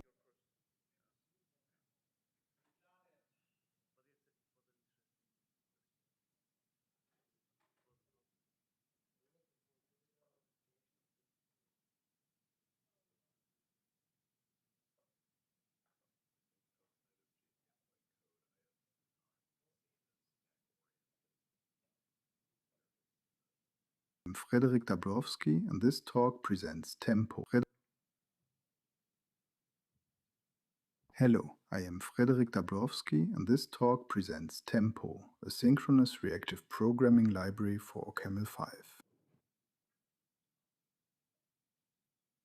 The question is how OCaml 5 effect handlers can support reactive ML-style synchronous programming as a library. This requires three ingredients: delayed absence, structured reactive control, and scheduler-independent signal observations. Tempo belongs to a lineage from SL and reactive C through fair threads and reactive ML. It inherits logical instance, delayed absence, broadcast signals, and weak preemption. Tempo's contribution is to reconstruct this discipline as an OCaml 5 library using effect handlers and to evaluate the cost of doing so.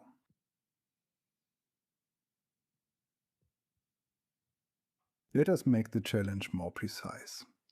On the left, reactive ML uses a compiled process language. Its compiler represents process state and structured reactive control, so that information is explicit for the runtime. Tempo starts from the other side. Its operators are ordinary OCaml functions, and an effect handler captures ordinary OCaml continuations. That is useful, but it is not enough.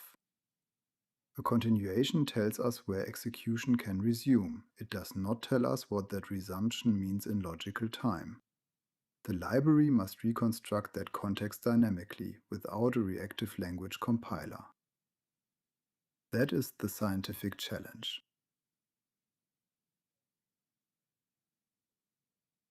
Here is the execution model behind the example. A program reacts in a sequence of logical instants. Inputs arrive, the reaction runs, outputs are produced, and the instant closes. Within an instant, there is no logical time. A signal is present for the whole instant or absent for the whole instant. Presence may be discovered during the reaction. Absence is decided only at closure. Now look at the controller. We read its structure from the outside inward. Watch stop surrounds everything. If stop is emitted, it weakly preempts the controller when the instant closes. Inside the watch, when En guards the complete loop across instant boundaries. The loop can proceed only in an instant in which En is present. Then comes await immediate tick. Once the guard is open and tick is present, execution continues in that same instant and emits out. Finally, pause defers the next iteration to the following instant. It prevents the loop from running forever inside one reaction. 4 small operators, but their control contexts remain nested when execution is suspended.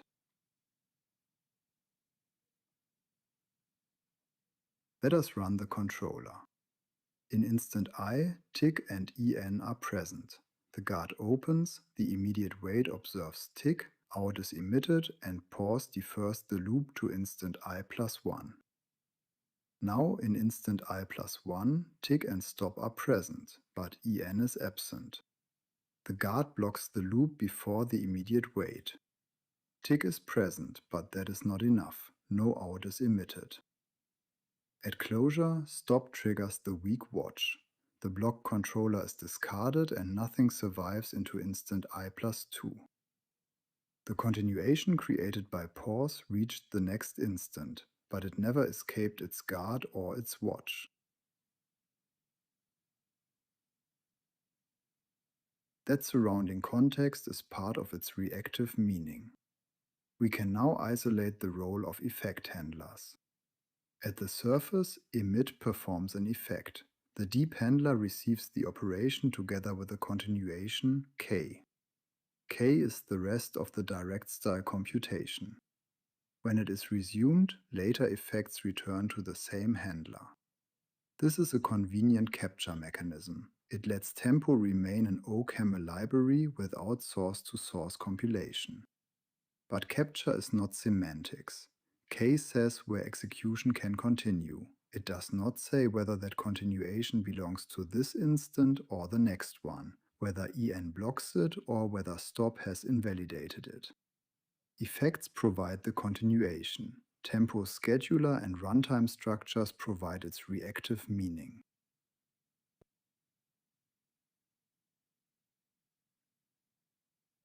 Let us first see why a ready queue is not semantically neutral. The program starts by logging parent. It then spawns a child, yields, and later logs parent again. At the yield point, both the child and the continuation of the parent are ready to run. With a FIFO queue, the child runs first. The trace is parent, child, parent again. With a LIFO queue, the parent continuation runs first. The trace becomes parent, parent again, child. Same program, same ready computations, different queue policy, and a different host language trace. Tempo does not try to make arbitrary OCaml effects, such as these logs, independent of the scheduler. Its target is narrower, the completed reactive signal behavior at the end of the instant. So the question is not whether scheduling choices exist. The question is which observations they are allowed to change.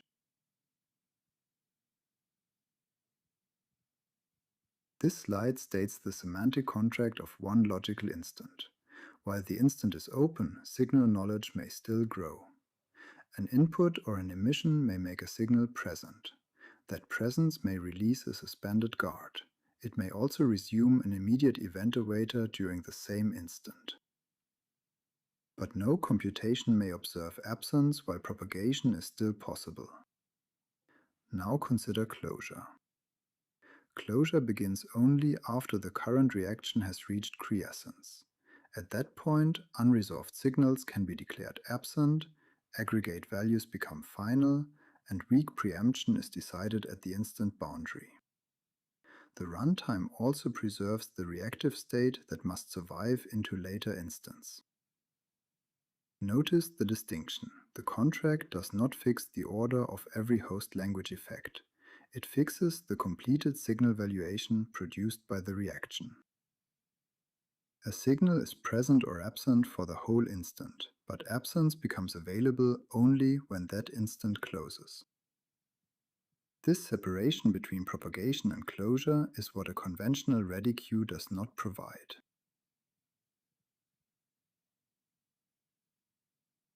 Conventional scheduler can queue a continuation. Tempo must preserve the reactive context around it. So Tempo schedules a reactive task, represented here by 4 components.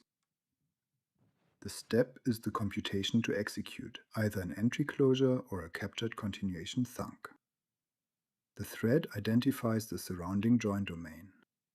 The guards record the active presence dependencies. And the kill component records the active weak preemption tokens. Now return to the controller from the example. Await immediate resumes directly if the event is present. Otherwise, it stores a plan that may still resume during the same instant. When en extends the guard context of the task, pause preserves the complete context while moving the continuation across an instant boundary. And watch stop adds the token that may later invalidate it. These fields are not incidental bookkeeping. They preserve the structured control surrounding a suspended continuation. Tempo also supports synchronous parallel composition. Several reactive branches may therefore be active during the same instant. Each branch carries its own context, and several branches may be ready at once. This is where the scheduler must choose which reactive task to run next.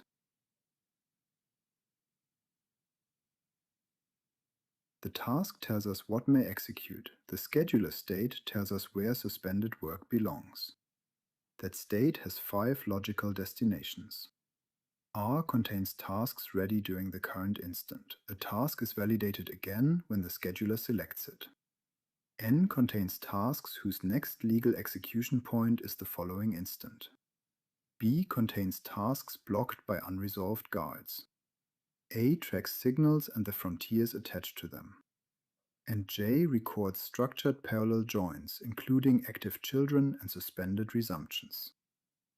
Now let us follow the main movements between these destinations. If a task selected from R has a missing guard, it moves to B. If later presence satisfies all its guards, it returns to R and may run during the same instant. Pause sends its contextualized continuation to N. If an immediate wait finds that its event is not yet present, its continuation is attached to a same instant signal frontier in A. A later emission can release that continuation back to R. A parallel parent waits in J. It can resume only when its child tasks and its suspended resumptions are all finished. A task may therefore leave the ready queue without being lost. Its new destination records exactly what must happen before it can run again. Several parallel branches may still be ready together, so queue traversal chooses one of them. The choice orders execution. The logical destinations preserve the reactive constraints.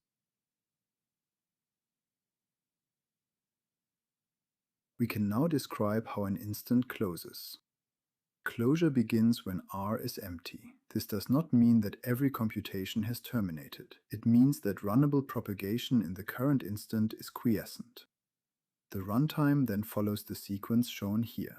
First, it scans A and inspects each tracked signal. Next, it resolves absence, final aggregate values, and weak watches.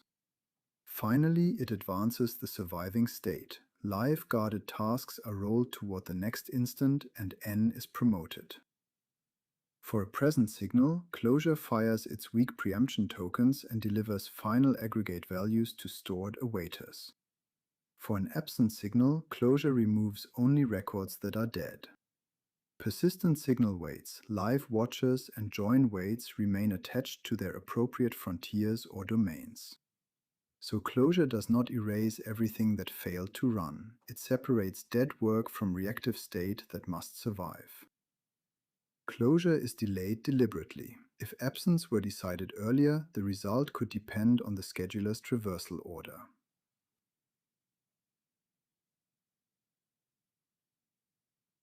We now come to the intuition behind scheduler order independence. While an instant is open, a signal whose status has not yet been established remains unknown. Unknown does not mean absent. If a task emits the signal, its status becomes present. Once presence has been discovered, it is never retracted during that reaction. But if no emission has been observed yet, the runtime still cannot conclude that the signal is absent. Another ready task, or a task awakened later during the same instant, may still emit it. Only when propagation has reached quiescence can every remaining unknown signal become absent. Signal knowledge therefore evolves in one direction. Positive information accumulates while the instant is open. Negative information is postponed until closure. Delayed absence prevents the scheduler from confusing not observed yet with absent.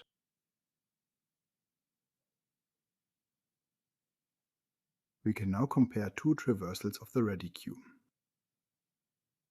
Traversal A selects task 1 before task 2. Traversal B selects task 2 before task 1.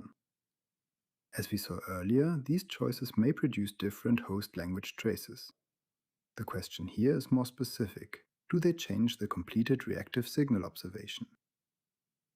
The argument has a precise scope.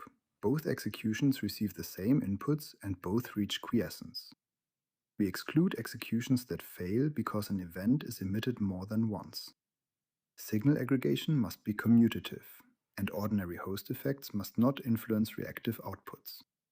Under these assumptions, consider what happens while the instant remains open. Emissions only add positive signal information.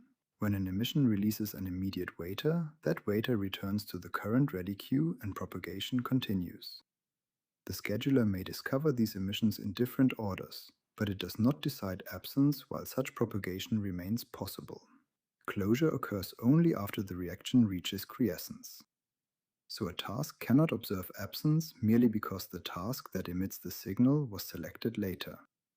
If several values contribute to one signal, commutative aggregation removes their visitation order from the final value. The two traversals may therefore follow different operational paths.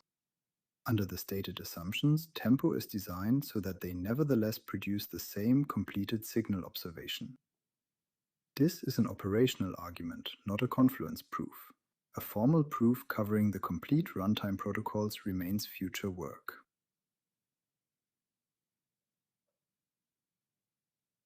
Let me now turn to the evaluation. This is a descriptive comparison of runtime costs. Tempo runs on OCaml 5.4.1. We compare it with both the original reactive ML build and its OCaml 5 compatibility build.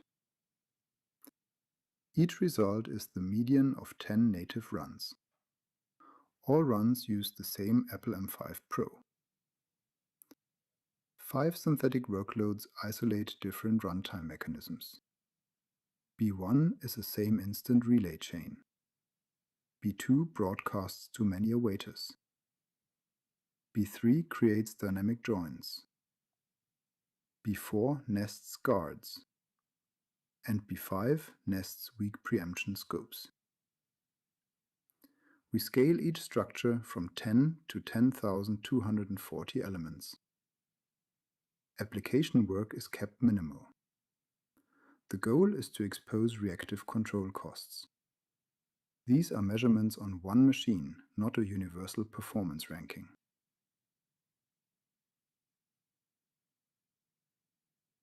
Here are the synthetic results at input size 5120. The ratios are tempo divided by reactive ML.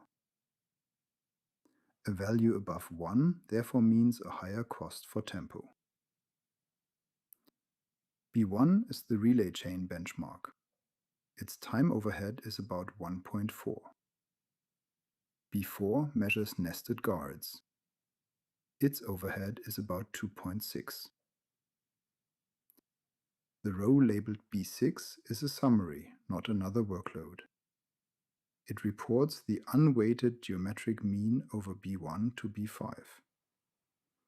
The mean time ratio is about 3 against the original reactive ML build. Against the compatibility build, it is about 2.5. The mean peak RSS ratio is around 1.6, but individual workloads vary substantially. B1 is the main memory case where reactive ML uses more. Peak RSS is a high watermark, not an asymptotic result. So the conclusion is qualitative. The OCaml 5 implementation is viable, but continuations, guards, joins, and structured control introduce a visible runtime cost. Finally, these two scenarios move beyond isolated control mechanisms. The supervision scenario is deliberately coordination heavy. It combines ticks, aggregation, and a weak preemption reset. Depending on the reactive ML baseline, its time overhead ranges from about 2.6 to 3.3. The second scenario is a Manet-derived routing kernel. It combines reactive coordination with mutable local state and deterministic routing. At sizes 512 and 1024, its time ratios lie between roughly 1.2 and 1.8. Routing therefore moves much closer to time parity than supervision. Peak memory remains workload dependent. Its ratios range from about 1.1 to 1.4. These are not end-to-end applications. They show that tempo can execute non-trivial coordination patterns. They also show that its relative cost depends strongly on the workload.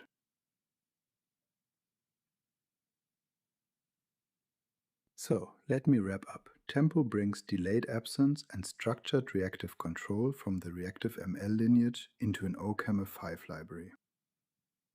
Effect handlers provide direct style suspension, but they are only the starting point. Reactive meaning comes from tasks that restore context and make instant closure explicit. Under the assumption stated earlier, Tempo is designed so that ready task choices yield the same completed signal observation. The argument is operational. A full proof remains future work. The measurements give us the practical side of the story. In these experiments, the library approach is viable but not free. Reconstructing synchronous reactive control around captured OCaml continuations adds runtime overhead. Tempo therefore shows what it takes to embed synchronous reactive programming in OCaml and what that embedding costs. Thank you.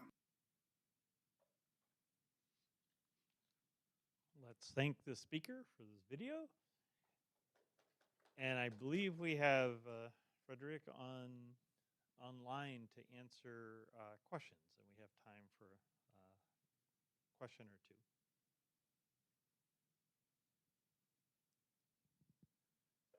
My first question is, what would be involved in actually doing a proof of confluence or whatever in the system that you mentioned would be future work? What do you have a sense of how difficult that would be, or what approach you would use to actually prove properties like confluence of the system? Hello. Sorry, the sound is very bad. It's a bit sloughed. Okay. So the question is about how to prove determinism. Yes. How would you go Yeah. about doing that for the future work?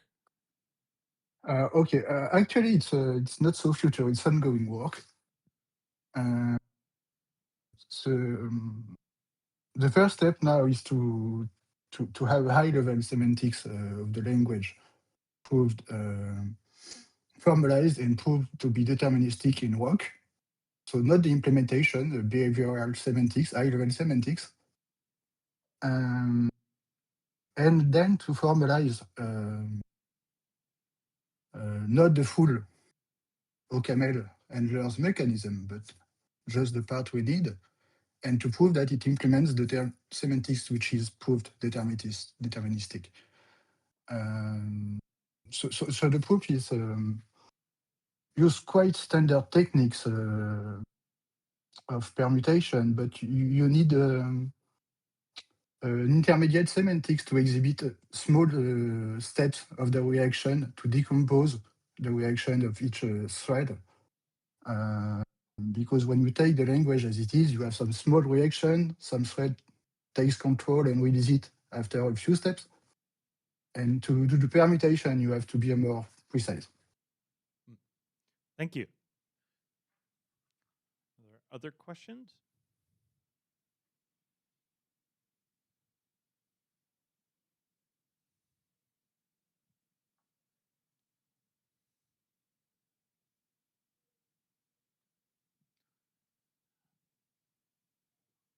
Going once. All right. Thank you very much. Thank you Thank for the speaker organizing. one more time. Thank you. Thank you. Our next talk will be by Kyle Dewey of Cal State Northridge on REN, a fast logic programming EDSL with host language garbage collection. Let's see. I was going to ask if this is live, but it sounds pretty live to me, so I'm just going to go for that. Yeah, and if you can get set up, we can start in a couple minutes. So if we can. Oh, just to synchronize the time. Yeah, if we can start at 12 o'clock, that'd be good. Yeah, about a minute and a half.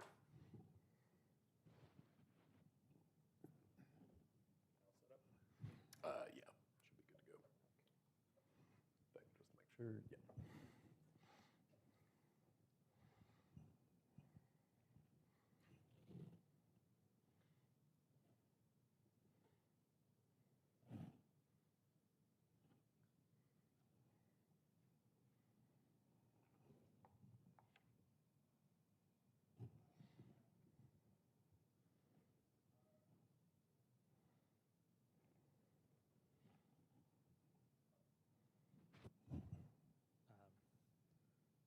Also, if anyone would be willing to be a session chair, we still have a few sessions open, including for tomorrow. And so we've been trying to recruit some people. So if you've never been a session chair before, this is a great time to learn.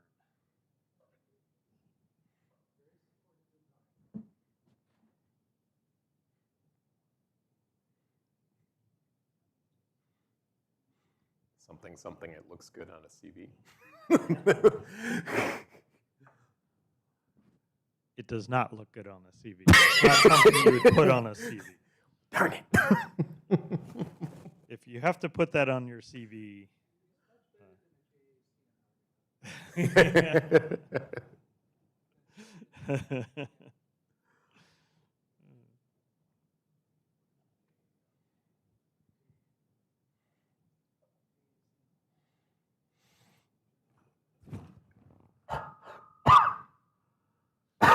okay. Kyle, take it away. Alrighty. Hello, everybody. My name is Kyle. I am heavily caffeinated, and I am the only thing between you and lunch. So I am going to try to not dawdle on this. So I am here to present Ren, a fast logic programming EDSL with host language garbage collection. And this is a collaborative work between myself and Mehmet Emery. So the only slide that you have to pay attention. If you want to, you can take a nap after this. So what we have is a library for doing logic programming in Scala. This library is intentionally designed to be portable to other languages as well, if you're not a Scala fan. This library is intended to work with the host language's garbage collector. So it is very efficient with memory. The other thing is that this is intended to work with objects in the host language. So you don't have to use unification if you don't want to, or if you don't need to. And this has major benefits when it comes to performance and usability ergonomics. Also, it's fast, and at least for, at the time, the best known fastest competitor, and sometimes it was even faster than Estebai Prolog. With that, let me give kind of the full version with this. So, say you have a program that you're developing. For our purposes, I'll say it's Racket, it's starting to get kind of big, and you identify some sub-problem in it that is a very good fit for logic programming. And for our purposes, let's say it's something that looks like member. One approach to this is you rewrite your entire program in a logic programming language just for this one little sub-problem. That's not exactly fun. So another possible solution is you take an existing library that allows you to embed logic programming into whatever your host language is. There is a large collection of such languages which are collectively referred to as mini canons. And what one of those libraries lets you do is something like what we have here. I'm going to explain exactly what's going on here in a moment. For the moment, the important thing is that everything in orange is coming from the library, and this is still Racket code, it's just using this library. So great, you go to run it, it works, but you notice a few problems with this. There tends to be issues with memory, these can be slow, and these can also have some awkwardness with working with the host language. There can definitely be a little bit of a gap between the two. So what we did is we looked at a bunch of different mini canon implementations. We identified some issues with those. So first, when it comes to memory, we noticed that many of these implementations do lots of small heap allocations. They also tend to keep practically everything live. And so this was not great in terms of minimizing memory usage. There was definitely performance issues in a number of them. They also tended to force all data to be represented as terms, like logic programming terms, which, considering that we are in host languages that don't have a native representation of a term, this led to problems of needing to interconvert between the two data representations. Not only is that bad for performance, that also leads to issues with ergonomics.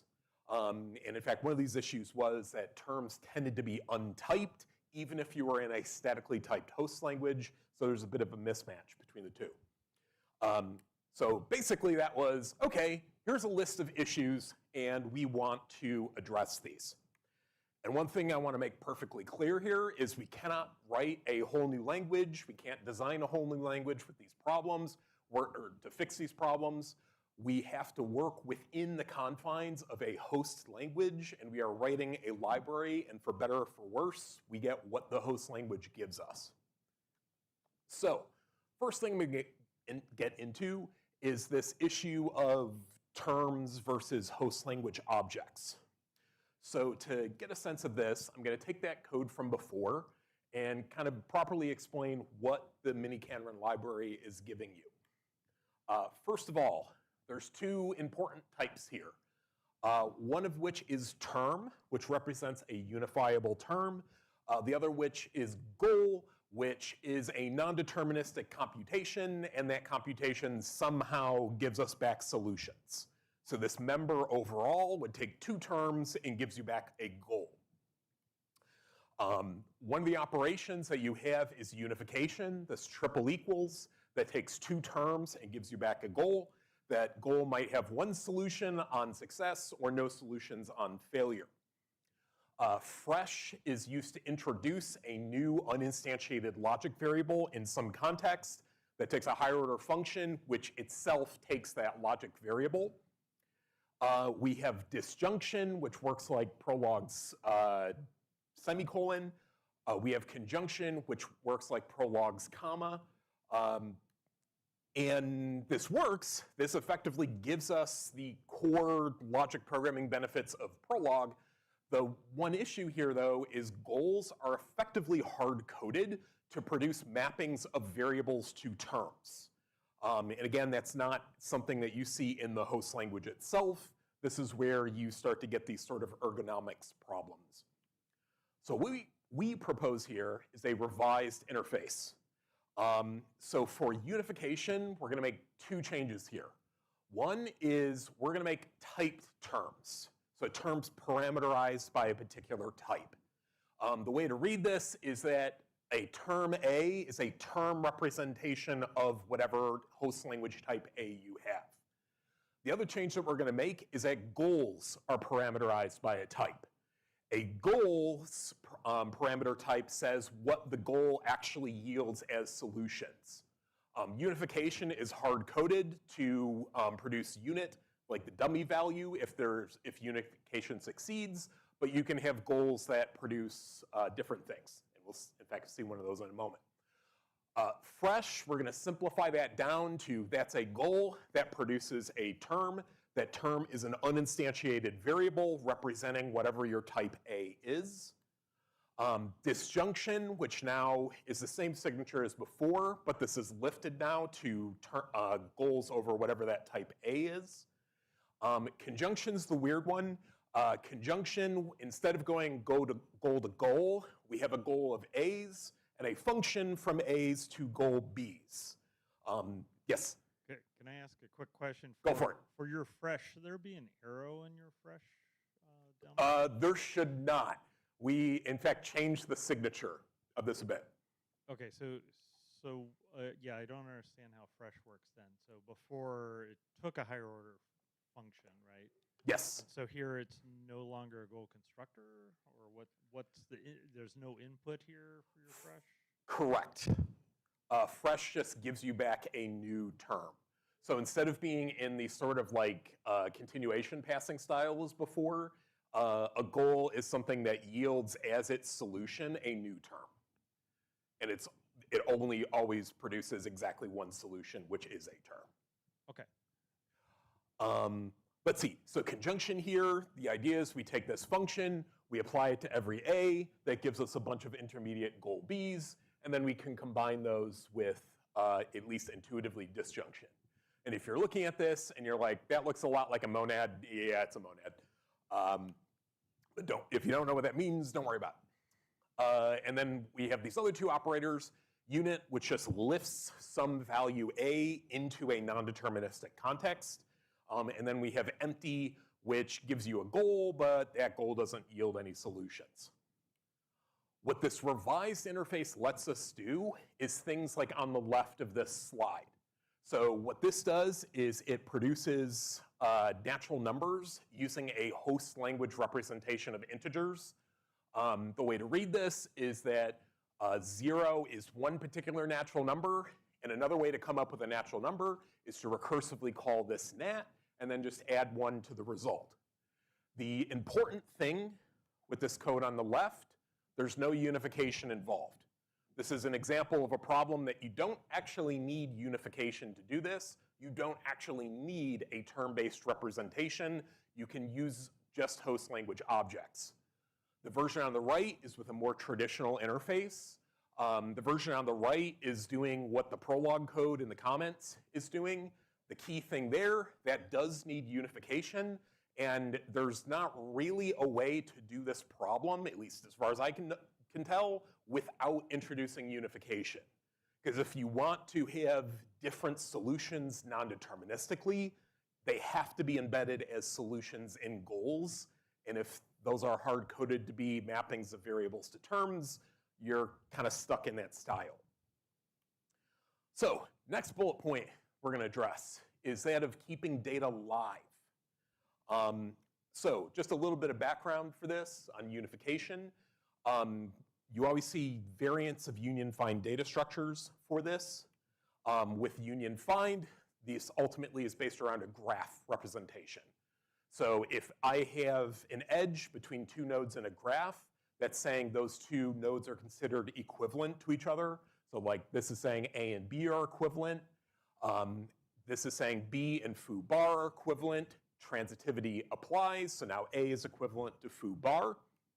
If I throw in another unification here, now C is equivalent to bar. So this is all well and good if we're doing things on paper, but we need some way to represent this graph. The traditional approach to representing this is just put this in some sort of data structure, and there's a number of different data structures that do that. The problem with that is if you are putting that all in a traditional data structure, that data structure itself will keep the entire graph live, even if, through this interface, the user can no longer access parts of this graph. And so what this means is that this just kind of accumulates things. What we do instead is represent this graph using host language objects directly. These edges are, or rather, the vertices are host language objects. Edges is that object holding a reference to another object. There is no explicit data structure storing this. The advantage with this is that, say, the user can no longer access C. Well, in that case, the only thing keeping C live was the user reference to it. And so now the garbage collector can come in and quietly remove that part of the graph, and this just happens transparently. But we're not quite done there, because now we need some way to do non-determinism. We need backtracking in our case. The way that we do this is we introduce a trail in the Warren's abstract machine style. So we introduce a stack the trail is represented as a stack. Whenever you do a unification involving an uninstantiated variable, you push that variable onto the trail, and then at disjunction points, you pop the variable off the trail and reset the reference inside of it to not refer to anything, or in our implementation, null. What that does is now in this other choice point, like when I hit A equals 2, that will push A back onto the trail, and A is all set to be unified with 2 again. Now the problem with this is that now I'm kind of back to where I started. I admittedly am not representing the whole graph as one data structure anymore, but we are still representing parts of this in a data structure, keeping that live. So our solution to this is, instead of representing the trail as a stack of variables, we instead have a stack of weak references to variables. Weak references are not traced during garbage collection, meaning they do not force the reference to remain live. What this means is that when we're popping variables off the trail, we might notice we have a weak reference that points to nothing. In that case, The garbage collector did our job for us. We can just move on. This admittedly does assume we have weak references in the host language, but from what we found is basically every mainstream garbage collected language does have weak references in it. We're still not done with this though. So to give an example of another program that introduces a problem, we have this prologue snippet here. If you stare at that a bit, you see that unification of A equals B. Those variables A and B are not ever used again after the unification, meaning they should be eligible to be collected. We don't need to keep storing memory for them. However, if we translate this into the new interface, this introduces a bit of a problem. Specifically, that unification of A and B ended up getting nested inside of a higher order function. That higher order function closes over A, which means A will remain live as long as this function remains live. And in general, that function's going to need to remain live as long as the part in the box has solutions. And in general, we don't know how many solutions we're going to have. And you don't know that you have no more solutions until the moment where you finally hit the end of the chain, there's nothing left. Which sounds like you can't garbage collect anything. Or at least this is always going to capture something.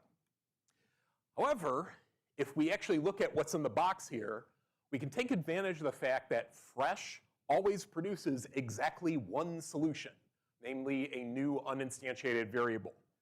Fresh isn't alone here. Unit does the same thing. Unification is effectively the same thing. So for those special cases, we can say that once we have computed any one of these three, we can call the function once and then immediately discard the function before we even start walking through the results from that function. Now, this might seem like a hyper special case, but because this interface is so minimal and so restricted, this actually means that we capture most situations where this happens. And also, this isn't figured out with a static analysis or anything. This is at runtime. And from our benchmarks, we found that this was more than sufficient to actually GC stuff. Let's see, I already mentioned that. So, other 2 points up here of small heap allocations and performance. So, up until this point, I have left goal as abstract. Now, we need some way to actually implement that. The typical way to implement that is via a stream. The one issue with streams is that for each solution, you additionally have to allocate a con cell for the solution, as well as a closure to extend the stream. And because you make goals by composing them with other goals, you end up with programs that have many, many, many, many streams. And so collectively, you end up with lots of allocations of con cells and these closures. This is a lot of extra memory getting allocated. Admittedly, it can all get garbage collected, but that's still extra work that has to happen. What we do instead is use iterators. Iterators are effectively a drop-in replacement here. The difference in semantics with an iterator is there's not this extra allocation for every element. So this cuts down dramatically on the amount of intermediate memory that gets allocated. This also enables some other optimizations if you do this. I'm going to leave those to the paper. So finally, the 2 last points of term interconversion. So the paper also goes into that, and I've given demo versions of this talk multiple times, and I cannot reliably talk about it without going over time. I have backup slides if you're curious. The short version is that we make it a lot easier to work with host language objects and do interconversions between those in terms.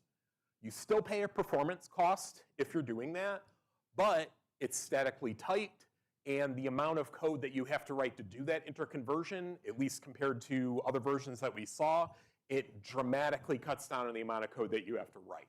Like on the order of for every kind of host language object that you want to have, you have to write 1 line of code to set up things to do interconversion, and that's it. Whereas competitors were usually a lot more code for that. So with that, let me get into the evaluation of this. So we have a number of different benchmarks that we used for this.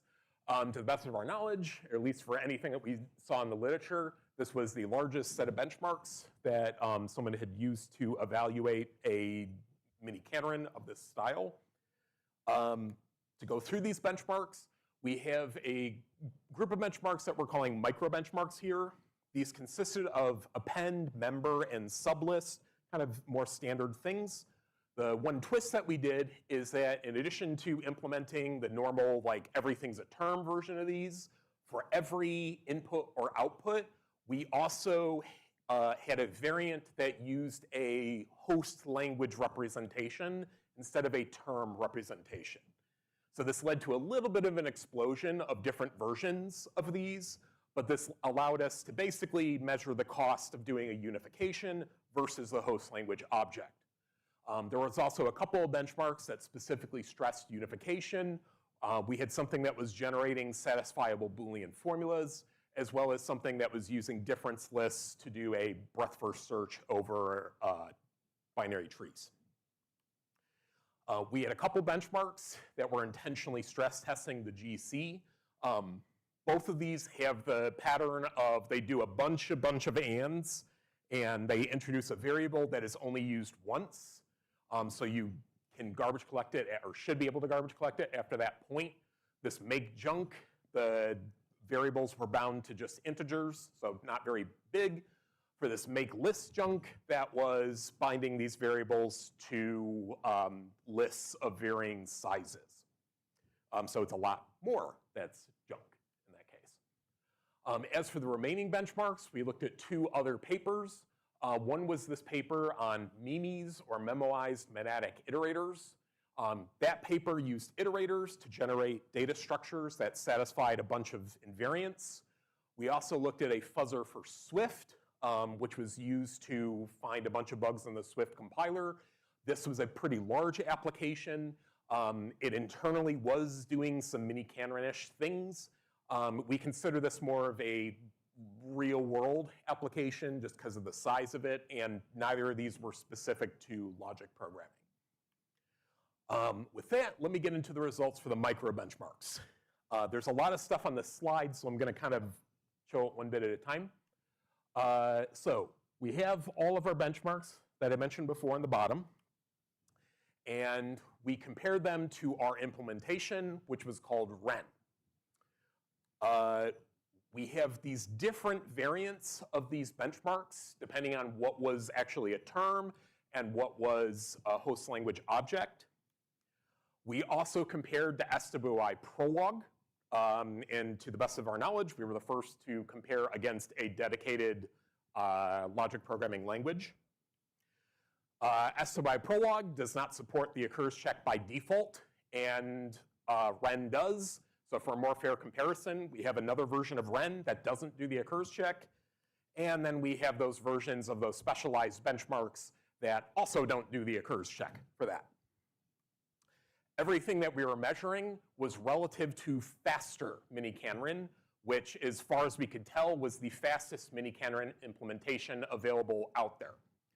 So this line 10 to the 0 is where faster mini-Canron is. If you're above that line, you're faster. If you're below that line, you're slower. With that, here's actually the full results. The important things to point out here, Ren, which again is in blue, we are usually either competitive with faster mini-Canron, but in two cases, we are, in two cases, we are over an order of magnitude faster, specifically on BFS and for sublist. Other thing to note with this is that the specialized variants generally are a lot faster. And what this is showing is that, yeah, if you can avoid the cost of unification, you probably should for performance anyway. Other thing to note is that we actually beat SWI prologue in a couple cases for similar reasons with unification. Looking at memes, we turned off memoization in those just for fair comparison. These were generating a number of data structures. We were comparing against SWI Prolog in this case, and everything was relative to the original memes implementation. Memes overall were pretty fast, but Ren was faster. And then SWI Prolog was usually slower, again, due to the unification issue. Yeah. Memoized monadic iterators. In that paper, they had a series of benchmarks that were using iterators to generate data structures that had various invariants on them, like valid red-black trees. Key thing to note here is that, in fact, I already mentioned this, Ren was always faster than memes, and that had to do with optimizations just in iterators themselves. Importantly, there's no unification involved in any of these benchmarks. Going to the garbage collection benchmarks, we did cut down the amount of memory that's necessary to run these programs. When the garbage was just integers, it's a pretty modest reduction in how much memory you need. Integers aren't that big. But for lists, because lists can be much larger, that did significantly cut down on the amount of memory needed to run those.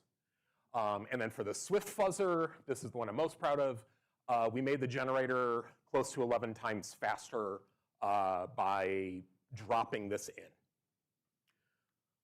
So in conclusion, we have a library that is very fast. It does allow you to use host language objects. Unification is opt-in. You only need to pay the cost as needed as you want it. We are the first to, as far as we know, the first to look at this issue of garbage collection with the host language. And we have a way of doing garbage collection over both and or. And this cuts down potentially dramatically on the amount of memory you need to run one of these programs. With that, thank you for your time. I am open for questions.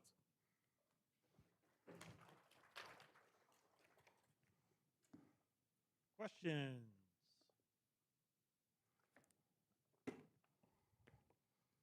First of all, I think this is very interesting work. Just a couple of comments.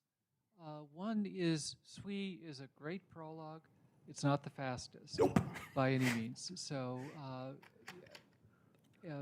if you look at Sixes, I think that may be somewhere between 5 and 10 times faster. And then the other thing is you might want to look also at if you're interested in continuing with this work, you might want to look at the DHD Warren benchmarks, things like naive reverse, deriv,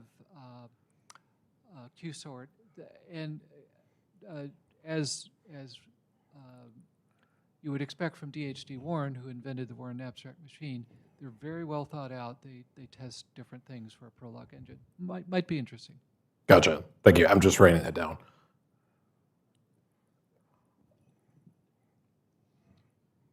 I've got a few questions. Uh-oh. Well, okay, so I guess one question is, well, I saw you had things like DFS as a benchmark, right? Yes. Well, that was doing BFS over a tree. Oh, I see. BFS. Okay. Yeah. So in general, mini-Canron's default search is this complete interleaving search, which can be very, very expensive compared to, say, depth-first search. So yes, when you're comparing against SWI, in addition to the occurs check, are you also using a mini-Canron with depth-first search? So this is one flaw with this comparison, is that with faster mini-Canron, it is that it's not depth-first search. It's more of an interleaving search. So the search strategies are different between the two. With SWI Prolog, that is using a depth-first search strategy, Ren is also using a depth-first search strategy. Okay, because they'll certainly make the mini-Canron way slower with yes. interleaving search. But I'm just curious, does this mean then that because of the garbage collection, maybe some other things, that you basically have an improved version of something like faster mini-Kenron? Like, should we expect a pull request, or, like in other words, can I get my factor of 10,000 or 100,000 speed up for mini-Kenron things, or is it a little more complicated than that, and it really depends on the use case whether or not you'll be able to take advantage of sort of the changes that would be required to make things faster? That's a good question. For the garbage collection part, I'd be willing to bet that that is portable over to a different search strategy. And I can even say this with search strategies. When we submitted this paper, we couldn't figure out interleaving search. I believe we have a solution at this point that's halfway there to how to do it, but I'm not sure. For term representation, probably there's, that could probably be portable. And then for like the switching from streams to iterators, in fact, the switching from streams to iterators, I can say that we don't have results for that, but internally we were trying all sorts of different stuff. That change gave pretty significant performance boosts, but we're also in Scala and the JVM, and this could be just different language, different runtime, different sets of optimizations that played nicer with the JVM than, say, Shea Scheme. So I'm curious. Okay, so more experimentation to be done. Thank you very much. Let's thank the speaker one more time. We have made it to lunch. I believe our next session begins at 2 p.m. Is that right? I think we have an hour and a half until 2 p.m. Once again, I extend an invitation to anyone who would like to be a session chair. If you haven't had the joy of being a session chair, okay. Well, thank you to all of the speakers for these interesting talks, and we will resume after lunch.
But I'm the first.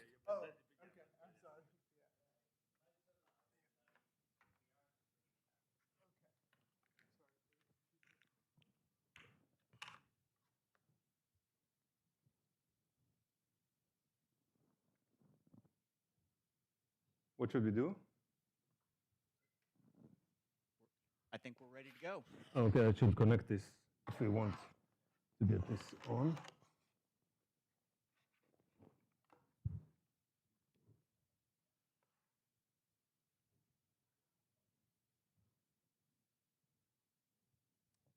All right, we live in here, out there, to all the ships at sea? Great. All right, welcome back to the afternoon session. I'm pleased to present Udi Shapiro, who will be telling us about implementing grassroots logic programs with multi-agent transition systems and AI. I'm excited. Thank you. Thank you very much. So, I don't like to tell the same jokes twice, but our session chair has been to my previous ICLP talk, so unfortunately, he will have to see the first 2 slides again. So I'm probably the only one in the audience who was in the 1982 First International Conference on Logic Programming, and actually presented the accepted paper was the not formal complexity paper, but I was so excited about concurrent logic programming, so I presented concurrent logic programming there. And then a couple of months ago, I was at the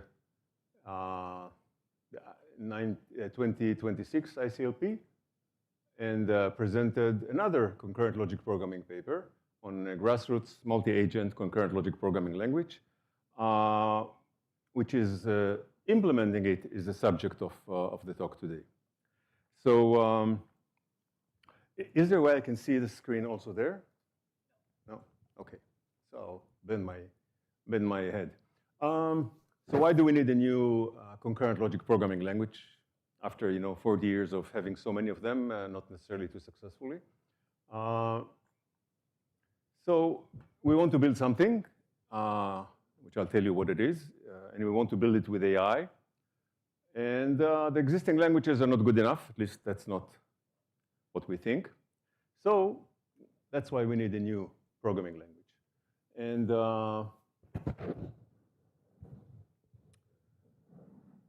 the talk will have 5 parts. The first, I'll explain what do we want to build.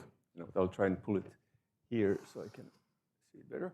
The first is what do we want to build.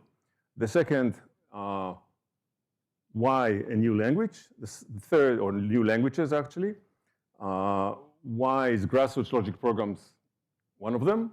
And why is it, or what is it, and why is it good for the task? And the last is how is it being implemented with AI, which is the formal content of the paper in the proceedings.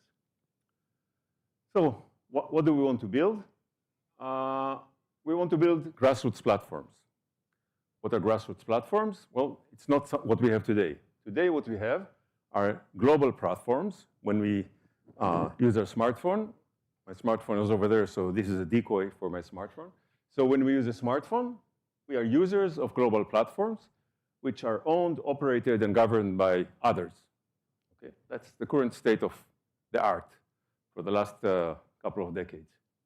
And what do we want?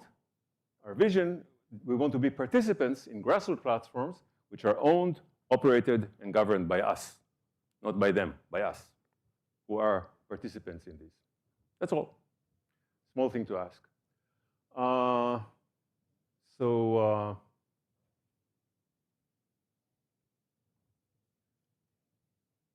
What grassroots platforms we want to build?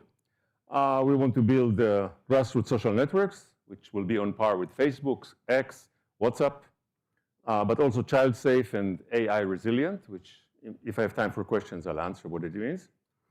And we would like to build grassroots currencies, which are on par with Bitcoin and Ethereum. And let's put this here so you may sense it better. And we want to build grassroots cooperatives, digital cooperatives, which will be on par with what used to be called sharing economy platforms, but they're not sharing anymore. Lots of economy, but not sharing. Uber, Deliveroo, Airbnb, and et cetera, et cetera. So that's what we want to build, which will together come to a digital, grassroots digital economy on par with Amazon Marketplace, et cetera. So very big vision. And what are these grassroots platforms, which I said we own, operate, govern, but what are they really are? So there are various formal definitions. Perhaps the most accessible one is this. A grassroots platform can have multiple instances, multiple independent instances. So it eliminates everything you know. You cannot have two Facebooks, two Ubers, two Bitcoin. You cannot. There's only one, because they rely on exclusive access to global resources to begin with the domain name, okay, or boot nodes, or whatever. And the second is these independent instances, they can grow and operate forever and ever independently, but they can also coalesce to ever larger instances and possibly to a global instance. That's the kind of formal definition. There's a lot of math needed to actually formalize this, and it exists in the papers that are already out there. Practically, the way to think about it is just, think about your smartphones. Grassroots platform is just people with smartphones talking to each other. That's it. That's what a grassroots platform is. No servers, no global resources, not asking permission from anyone. That's it. Just we can start our own social network, and in the next room, they can start their own social network independently. And if someone is a friend of the other community, both logic and functional, then he can join these two networks together without anybody's permission, just by the fact that he's a member of this community and that community. So that's grassroots. And so why do we need new languages? Well, we want to build these things with AI, with the best programmer and the last programmer. AI will be the last programmer standing, okay? No one will program after that. People may learn to program to understand it, but they will not really program. So we want to build grassroots platforms with AI, of course. And how can AI build what we want? I mean, thousands and thousands of people are thinking about this question in multiple dimensions, and we have our own specific answer to how can we use AI to build what we want.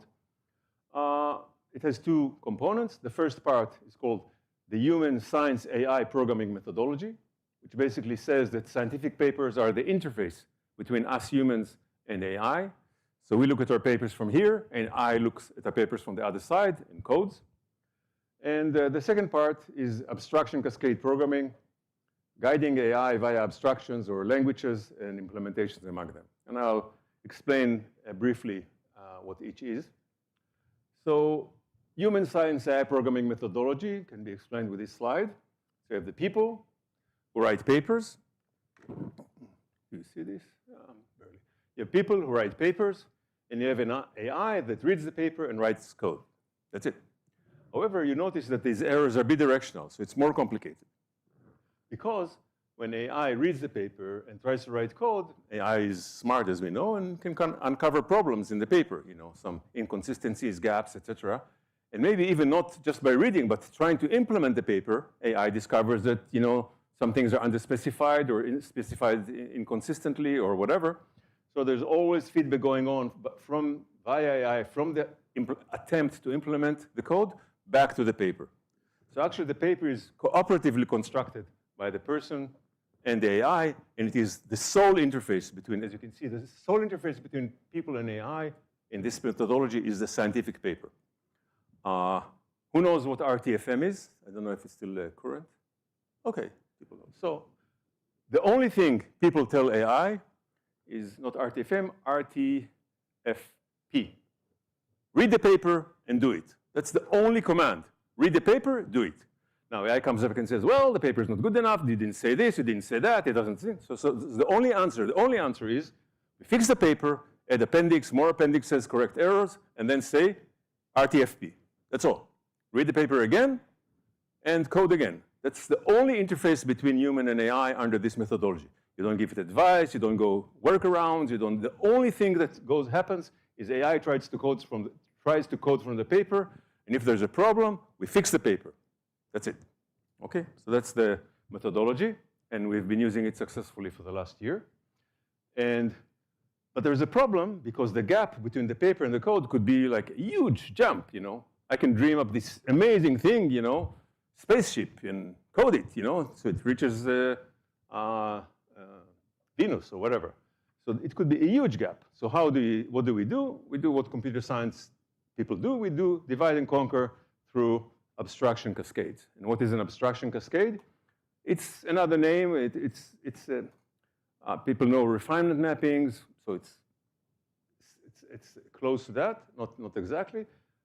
Here is the actual current abstraction cascade we're working with. It's actually a snapshot from a grant application I just submitted. So you have all these references, but just as an example, so it has many, many layers of abstractions, starting from natural language, then another formal language, another formal language, another formal language, a programming language, and finally, the one we're talking about, okay? So many languages, lots of languages, and then Dart, Flutter, which is an existing language, and the smartphone app. But the topic of this paper, of the paper in this conference, is this, okay? This is the topic. It's how to take this layer and map it to that layer, okay? So we think of all these layers as the way we work with AI, and ideally at the highest level we have natural language, but it's not vibe coding. Hey, I want this, you know, how about that? And then AI goes, but this is a very formal kind of hierarchy with mappings and proofs of correctness and safety and liveness among all of these layers, okay? So that's the abstraction cascade programming that we are thinking about. And okay, so you see that we need many, many languages there. And grassroots logic programs is one of them. And why, okay, first let's explain what they are.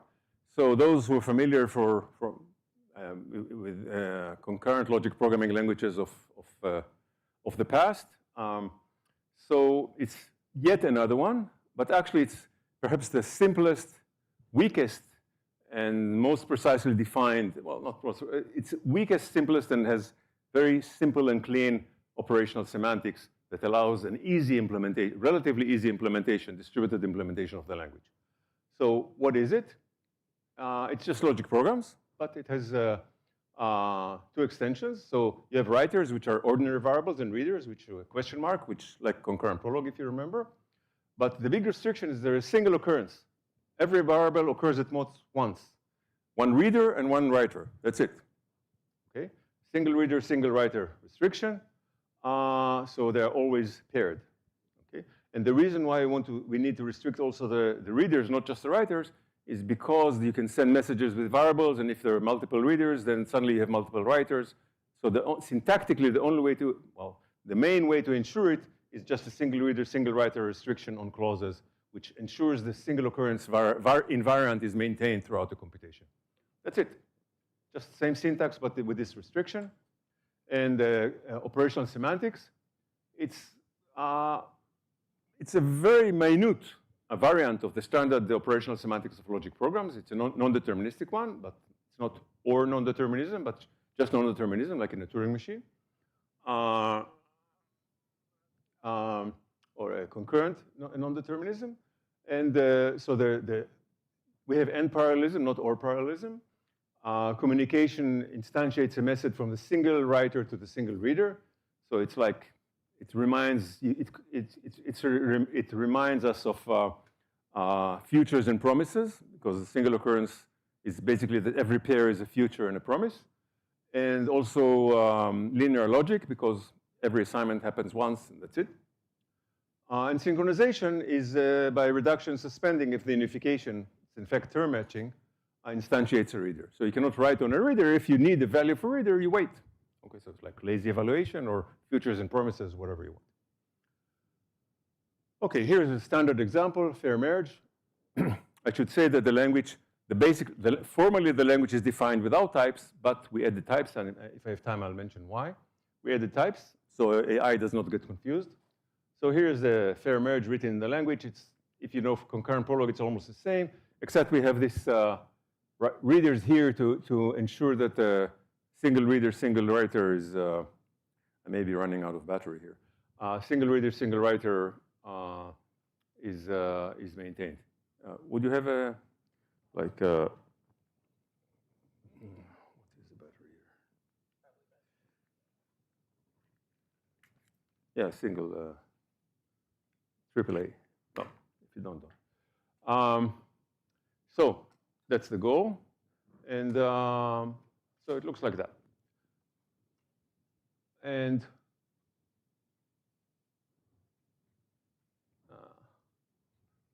just do that.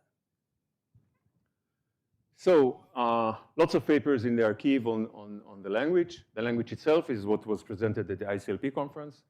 Implementation is what's presented here. There's another paper on the type system, moded type system, another paper on the automatic generation of UI. So there are lots of stuff on the language itself. And why is it good for the task? I can spend a lot of time, but I don't have a lot of time. So here is just an example. What we want to do in grassroots platforms is have phones talking to each other, and the network being reconfigured. So if I can talk to Joe and then talk to Jim, and then I want to connect them, then I send a variable that connects Joe to Jim, etc. So the power of concurrent logic programming with the ability of sending variables and messages and having messages be communication channels, that's the power of concurrent logic programming, is coming to play here in a very kind of, I would say, prominent way. Here's an example a key example of this. So we have channels. Channels are bidirectional communication streams. So we create a channel by just creating two pairs of variables, one going this way, the other going that way. And we give every user, every person, a pair of incoming and outgoing. And here is how one person introduces two friends to each other. Basically create a channel, send to one friend this side of the channel, send to the other friend the other side of the channel, and now they can talk directly to each other without the friend as an intermediary. Okay, so that's an example of the power of the language which we need for these type of applications. And as I said, initially the language was untyped, and AI was programming with it with annoying runtime bugs, which were because of the confusion of input and output. It was very complicated code. So we added a moded type system, polymorphic moded type system, also implemented by AI. And since then, I think it's fair to say that almost all the bugs we had since then were bugs that we uncovered bugs in the type system. So they were not runtime bugs of the code, but there were bugs in the code that the runtime system didn't catch because there were bugs in the runtime system, in the type system, sorry. In the type system. So basically, we've been debugging the type system most of the time, and not the application programs since we had a type system. Okay, so these are the parameterized types, moded types. Okay, how is it being implemented? Which is the topic of this paper, the formal paper in the proceedings. Basically, we go from one operational semantics to another until we're close enough to the code, and then the AI, Claude, looks at the operational semantics and just writes the code. That's basically what happens. Okay, so let me show you the various operational semantics as we go down. So we start with the standard concurrent interleaving-based non-deterministic operational semantics, which is essentially the same as logic programming, but here it's for GLP. So you have this suspension. You need the reduction to be enabled. So this is basically logic programming, except the unification takes into account read-only, and we have a liveness requirement. Sorry about that. We have a liveness requirement that let's try. Yeah, perfect. Thank you very much. We have a liveness requirement that expressed using equivalence classes. Anyway, that's logic programming operational semantics with some nuances for unification, for read-only variables, readers, and liveness. Okay, works. Thank you very much. Okay, the next thing is we need to have a deterministic semantics because we can write only deterministic code. We cannot write non-deterministic code. So we have a deterministic operational semantics, single agent, which is the foundation of the workstation implementation of GLP. And it's a bit longer, but it expresses explicitly suspension, activation, the goal queue, going down the goal queue, activating goals that are suspended and putting them back into the queue. So it explains fully the operational semantics of concurrent logic programming in terms of goal suspension and activation, but formally, abstractly. And that is what Claude read and implemented, okay? With some help from friends, because we had this old implementation of flat concurrent prolog, which is very, very similar to GLP in terms of the runtime. So actually, Claude read this and read the C implementation of GLP and wrote the program in Dart. That was the story, okay? Yeah. So the Dart implementation, basically GLP virtual machine written in Dart based on the FCP machine written by my former student and colleague of Shalom Khouri. And GLP to the virtual machine bytecode compiler, all written in Dart. Okay. And I'll tell you a secret, I don't know Dart. I never read it, the manual. I have no idea, I haven't looked at a single Dart file in this implementation. It was all AI done and built under my direct and tight supervision, but without actually reading the code. Okay. Smartphone. So this was a single agent, single workstation implementation of the language. You know, the challenge is how you write a multi-agent distributed smartphone-based implementation with many smartphones talking to each other, et cetera, et cetera. So the first step, so that was the first step was a multi-agent operational semantics for GLP. And we've been working on this multi-agent transition systems for a while, independently of GLP, just to specify, basically, to specify that a system is grassroots, you need a multi-agent transition system as the basic mathematical entity, and then you prove properties of it that prove that it is grassroots. So we've been using multi-agent transition systems for a while, independently of GLP, but to give the operational semantics for a distributed GLP, we used multi-agent transition systems, which basically has a state for every agent and transitions that modify it. So it's a bit longer, still, you know, it's not pages and pages, but this is the formal non-deterministic operational semantics, multi-agent operational semantics for GLP, which includes communication and cold calls and still the liveness stuff. Okay.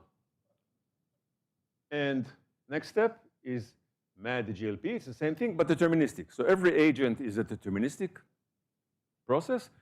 It's still not deterministic because communication is synchronous, but every agent is deterministic, so we can implement every agent with deterministic code. So it's a bit longer. That's the math that describes the multi-agent deterministic grassroots logic programming operational semantics. And this is what Claude read to implement. Okay? That's the math that Claude read. And of course, there was a lot of feedback, so it got a bit more difficult and more clean because of the errors in implementation and this and that. But that's the contract between me and Claude. This is it.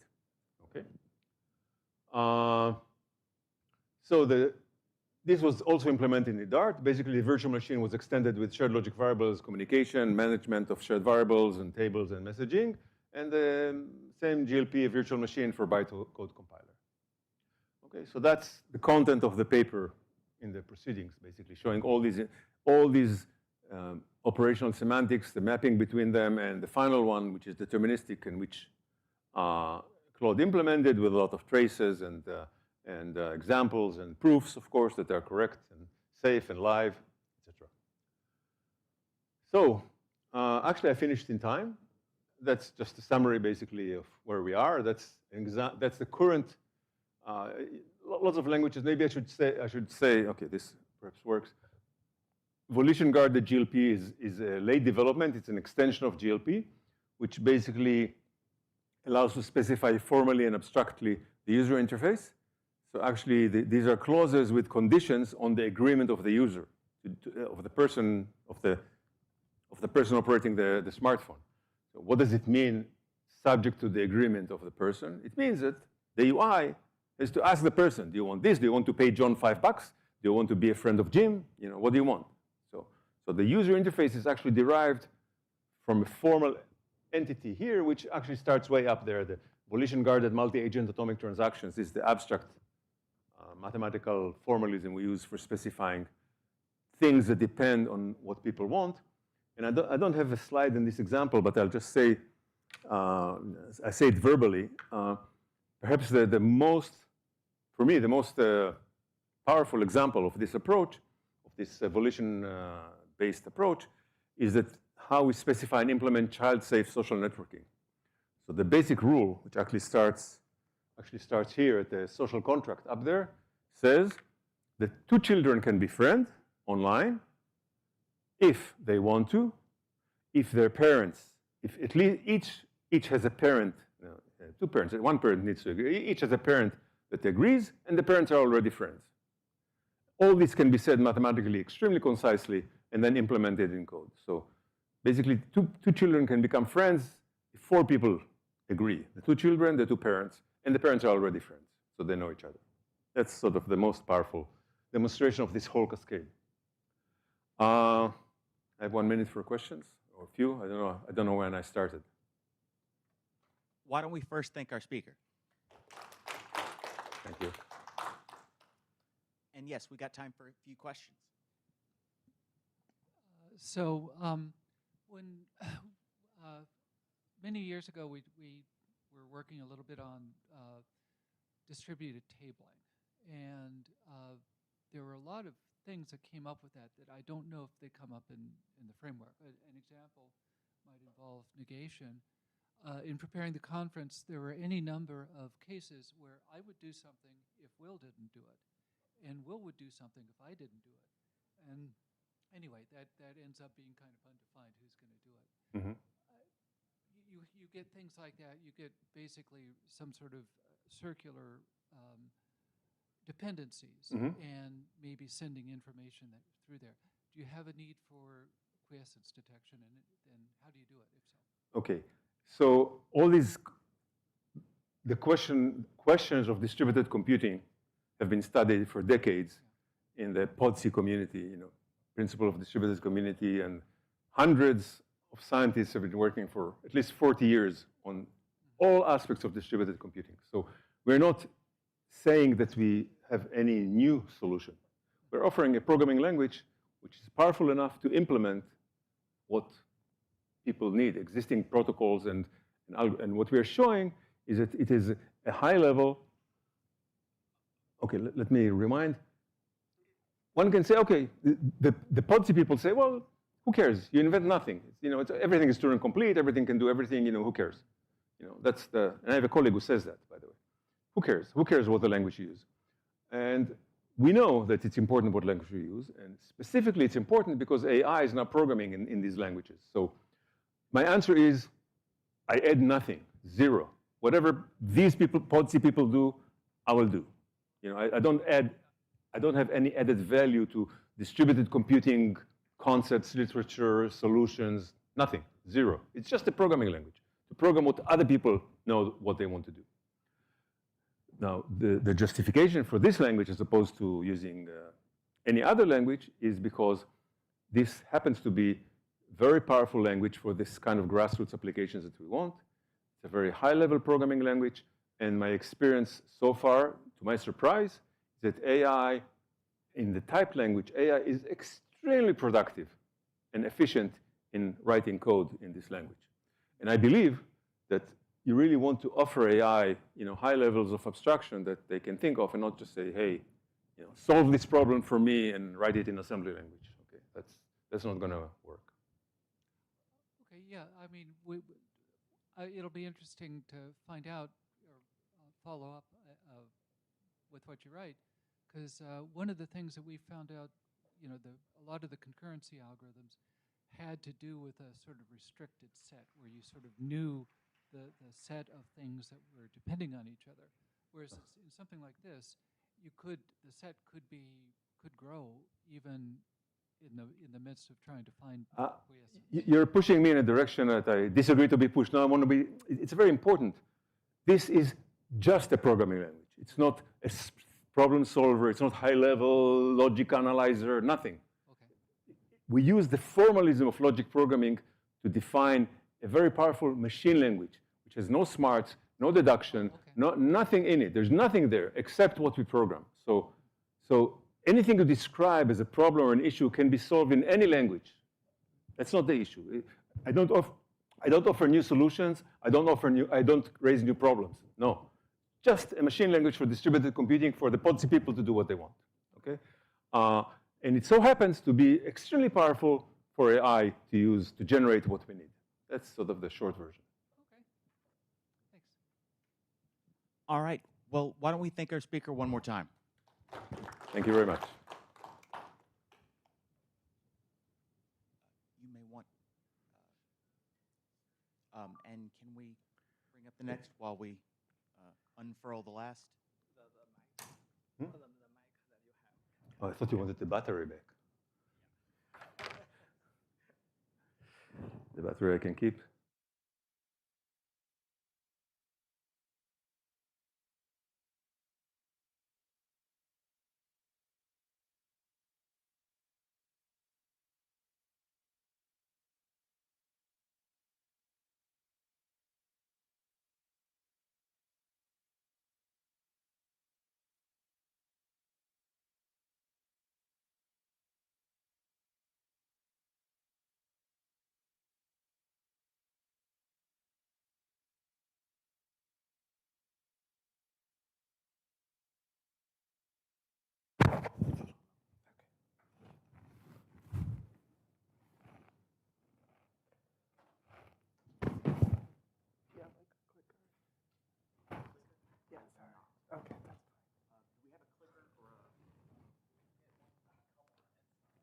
No, that's fine. I can just use this. Yeah, sorry.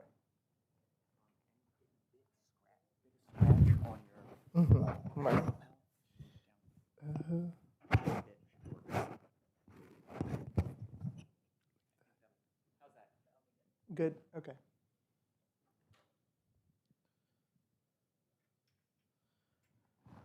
Good afternoon, everyone. My name is Vinil Tumala, and this is work with Dr. Inclazan from Miami University. And today we are here to talk about PARL, and it stands for Policy Aware Autonomous Reasoning Loop. It's nothing but an interactive system for policy-aware planning in autonomous agents. And let's look at what topics we're going to cover today. So I'm going to just go over some basics about answer set programming, what an autonomous agent is, and some transition systems, and then we will move on to policy-aware planning, which we can also call as AOPL. And I will be covering some penalties, urgency matters for plan selections, and then we will move to PARL system that we built, and then we will demonstrate that system using a traffic demonstration example. So to go over some background concepts, I'm pretty sure everyone knows what autonomous agents are. Autonomous agents are just those who make decisions without any human intervention. They take sensor input, they come up with an action output, and then read the environment, take input again, so it's in a loop. And then let's move to transition systems. Transition systems are nothing but a dynamic domain that contains all sets of states. And a state can be like a stop or drive, and the transition between these states will help the agent to behave in the environment that they are in. And here we can see that the behavior are set by a set of rules, and these rules describe how the agent's action affect and how it affects the environments that they are in. And transition systems can be a very powerful tool to design environments and optimize autonomous agents that can learn, plan, and act in complex environments. And let's talk about planning. Planning is nothing but a goal. So in order to achieve a goal, we need a plan. So goal is nothing but a state of set of fluent literals that agent wants to become true. So in order to achieve this plan, the agent should come up with some sequence of actions that takes the agent from current state to the end state to satisfy the goal. And input for planning would be the initial state and the desired state that the agent wants to be in. And the output should be the sequence of actions that agent takes to achieve that goal from initial to the final stage. So I'm pretty sure here everyone know about answer set programming. It's a part of logic programming, and here I have some very basics about answer programming. The first three we can see those are facts that we call in answer set programming. So we can say that Alice is a person, and here the person is an atom. And in the second one, we can see that parent XY, mother XY, it reads as X is mother of Y if X is parent of Y. The pretty simple basics about answer set programming. And let's see how we can combine planning and ASP using ASP planning pattern. So here we can see there's a state goal, and goal is achieved at time step I if it satisfies all the conditions from that holds F1 from F1 to Fm at time step I. If all these are satisfied, then the goal is achieved at time step I. And when we can call it a success is basically whenever the goal is achieved within time step I and less than n. If not, then it's considered as not success. When it is a not success, then we have here one. So we wanted to choose from one action. We only want one action where M1 and M are the upper bound and the lower bound of how many actions that it can select to occur at time step I. So here we have goals, success constraints, the rules that we want to make them come true, and then the action generation which occurs in the last step. And now let's talk about some policies. We use the programming language AOPL. It's called Authorization Obligation Policy Language. It talks about authorization policies, obligation policies. Here, it is encoded, AOPL is encoded in ASP. In simple language here, we can say that an action E is permitted if it satisfies the condition cond. That's the condition. And then negation of that would be action E is not permitted if it satisfies the condition. That's authorization policies. And then similarly, we have obligation policies. It's nothing but, it's defined by OBL. So an action E, it is obligated to perform an action E if it satisfied a condition. So there are multiple ways you can present obligations. So like it's obligated not to perform action E and so on. So not, and the third one would be it's not obligated to perform E and so on, such. So, and in compliances, we have 3 compliance types. It's strongly compliant, weak compliant, and non-compliant. These are some basics about policies. And then here we introduce a term called penalty. So we have created this penalty label. So here let's talk why first penalties are needed. A violation can be allowed to occur in the reasoning result, but its cost must be visible. So an agent can be allowed to, how would I put it? So an agent, let's say there's a red light, an agent is stopping at the red light, but there's an emergency that the agent needs to get to some place. So it needs to break that rule of stopping at red light. So what is agent getting for breaking that rule? That's where we introduce penalty. So we introduce the term penalty so that the agents are held accountable with the term. penalty. So that's some basics. So here, penalty, how we would do it is basically penalty is the word, and then R is the rule. So if it breaks the rule label R, then it gets a penalty point of P. So P can be 1 penalty, 2 penalty, or 3 penalty. Here in this example, I'll go into this deep as we speak about the system, but here in the traffic domain, this add penalty reads as add a penalty if the agent breaks the rule label R1, where it is driving from location 5 to 6. You can see the location numbers are 5 and 6, but the speed limit is 25, but the agent is going with speed of 85. So it's breaking the rule of the speed limit, so it incurs a point of 3 penalty points, and that's at time step 0. And we accumulate all these penalties, and we call it cumulative penalty. So here in example, you can see it as 18. So agent incurred a total of 18 penalty points. So here we have low violation and high severity violation. So we categorize it in 3 ways, 1, 2, and 3, 3 being the highest in the system. So let's dive into the system. So the problem, policies are not just constraints. We want a useful agent to not only ask, why is this allowed? It should also ask what is the cost of violating this policy and why? So that agent can take its own decisions by its own. And then we encode these by policies and norms. Here in this example, that would be traffic rules, legal rules, conventions, obligations, permissions, and then urgency, like how urgent is the problem? Like, is the agent is in non-emergency state or emergency state?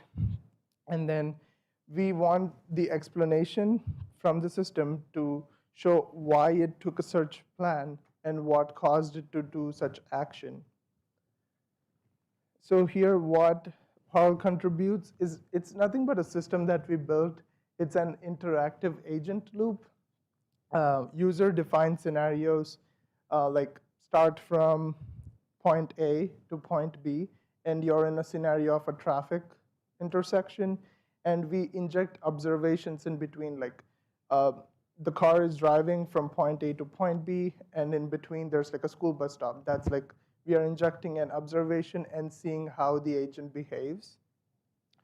And then all these are achieved by diagnosis, planning, policies. We encode all these in ASP and AOPL to train the agent of what policies it needs to follow to achieve such a goal. And then we encode it by 2 states, non-emergency and emergency. So that's the third point, context-sensitive objective. And then fourth one would be the outputs. So we, instead of just giving us a plan that agent creates, we want it to be being transparent, like showing us what caused it to take these steps, and what are the penalties that it incurred, what are the cumulative penalty, and so on. So the reasoning stack for this system is why we use ASP. Is we can naturally represent actions, fluents, and answer sets. It's easier to encode the policies in ASP. And then we use AOPL to encode the policies and obligations of what an agent can perform and cannot perform. And then here we can see it goes from ASP reasoning, then it takes an action, and then when it takes an action, it sees if it complies with the policies and what penalties it incurred. And then if there are any observations in between, like if something stops the agent, then we want it to observe what happened, diagnose the problem, and then replan and execute the plan by the agent. And then looking into the system architecture. So here we use Python agent loop controller. So we use Klingo solver for our answer set programming. And then we built a graphical user interface, which I'll be showing you guys in a minute. And then Python is the controller that interacts between the UI and the Klingo solver and gives us reasoning modules. Like it displays us everything, like what steps the agent is taking to go from point A to point B, and it stores all those observations, executed actions, and everything. So let's see step-by-step execution. So first, the agent, it observes its environments it is in, and then it diagnoses if it sees something happening in between, then replan, and then execute the plan, and then repeat. So this program is an example of an agent. Let's say it's a self-driving car. So the whole system was built around the concept of a self-driving agent in a traffic domain. So we give the agent two types of situations, one being non-emergency. Let's say we want the self-driving agent to go from point A to B, and we let the agent know whether if it's an emergency or non-emergency. If it's non-emergency, then its top priority is to minimize penalty and follow all the policies. And the other one being the emergency, where it has to prioritize time over penalty, but also reason like what penalties can be broken and what cannot be. So even though if it's an emergency, if something's causing a problem to human safety, then it would avoid that, even though let's say there's a pedestrian crossing, there's a policy that will stop the agent from moving the car if it sees a pedestrian, because we want the human life to be more valuable than breaking a penalty. So here, let's look at the example. This is the dynamic domain that we built in ASP and AOPL. This is the grid that you can look at, and those are the points that are connected. And in our previous work, we have hard-coded these situations where there's a traffic light between 3 and 1. There's a school bus in between 7 and 8. So we were asked, like, you can't hard-code these things because it's a dynamic environment, and we don't know what happens in between. Like, something's changed. Like, there's a pedestrian suddenly, instead of being between 5 and 4, what if someone appears between 6 and 8? How would the agent react? So that's why we came up with the system PARL, where we can inject the observations in between while the agent is planning, so that it can stop, think what happened, observe its environment, diagnose, and then re-execute the plan. So in this domain, some agent actions are drive. It is labeled as drive L1, L2, and S. So it's basically drive from location 1 to location 2 with speed S. And then stop at location L. L is the location here. And the policies that we have encoded are speed limits, do not enter signs, stop signs, lights, all the things that you can think from a traffic domain perspective. And then here I'm going to show you guys an example where the start location is 5. So the start location is 5 where that pedestrian is, and the end location is 10 over here. And then we will see how the agent performs in an emergency situation. We chose this route because I can show you in the example, because it has a school bus, it has a do not enter sign, and we will see how the agent performs. The screenshot is from the interface that we built. And here we initially, you can see here initial setup, the start location, the goal location, and the mode. We encode whether if it's an emergency or non-emergency. And then we will see on the right side live that it's encoding it in ASP. We just give our observations into the interface, and Python invokes the Klingo API and converts the program live into ASP on the right-hand side. So, and this extra observation step is where we introduce the observations, like suddenly there's a pedestrian coming in at time step 2 between location 7 and 8, then what is the agent going to do? So here we can see that at time step 2, we have added a new observation. Here you can see there's a school bus stopped between location 8 and 7, and we will see how the agent is going to respond to that. I'm going to show you the demo in live about the program.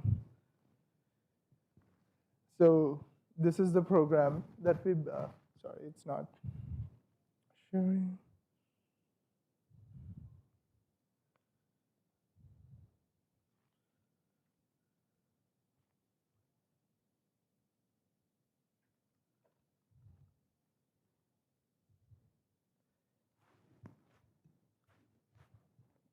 So this is the program that we built.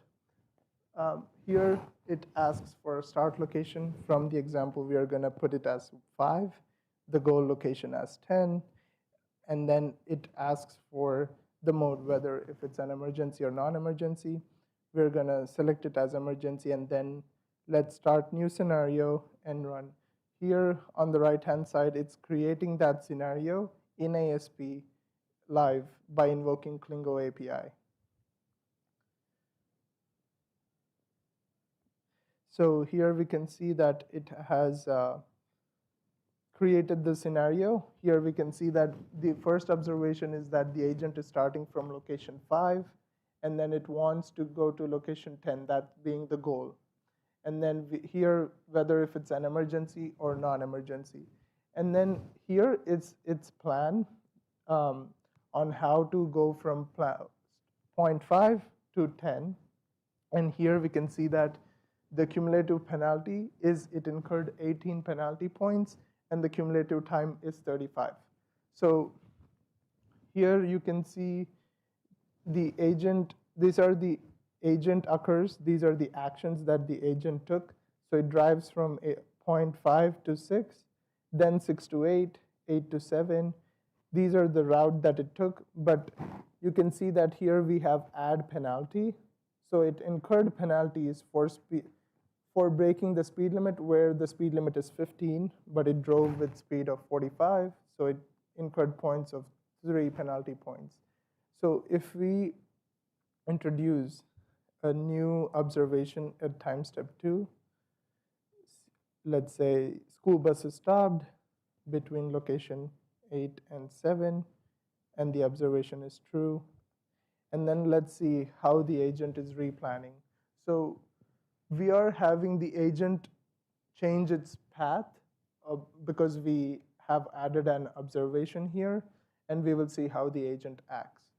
Previously, if you remember, the penalty was 18, and the cumulative time was 35.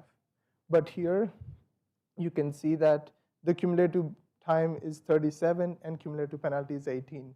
Here you can see that there's like 2 more time points that it took. It jumped from 35 to 37. That's because it stopped for the school bus.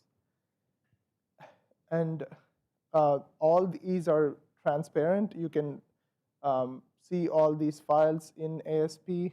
We have everything logged from the interface. We have the inputs that the user gave. So these are the inputs. And then we have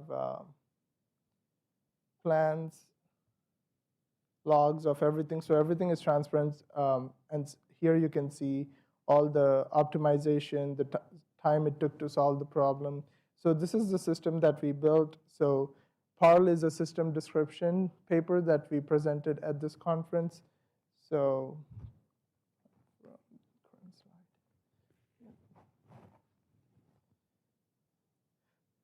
what system exposes to the user is what plans the agent took, what penalties it incurred, what's the time it took for the agent to achieve the problem, what are the diagnoses, and it saves all the scenario files, logs, outputs, and everything.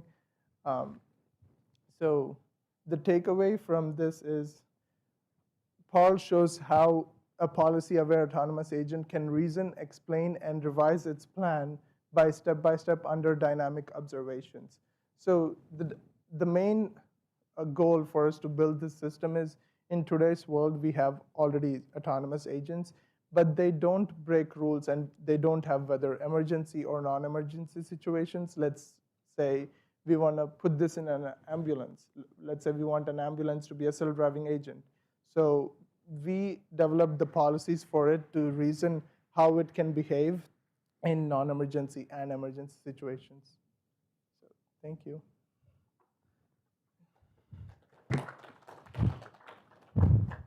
All right, we've got time for some questions.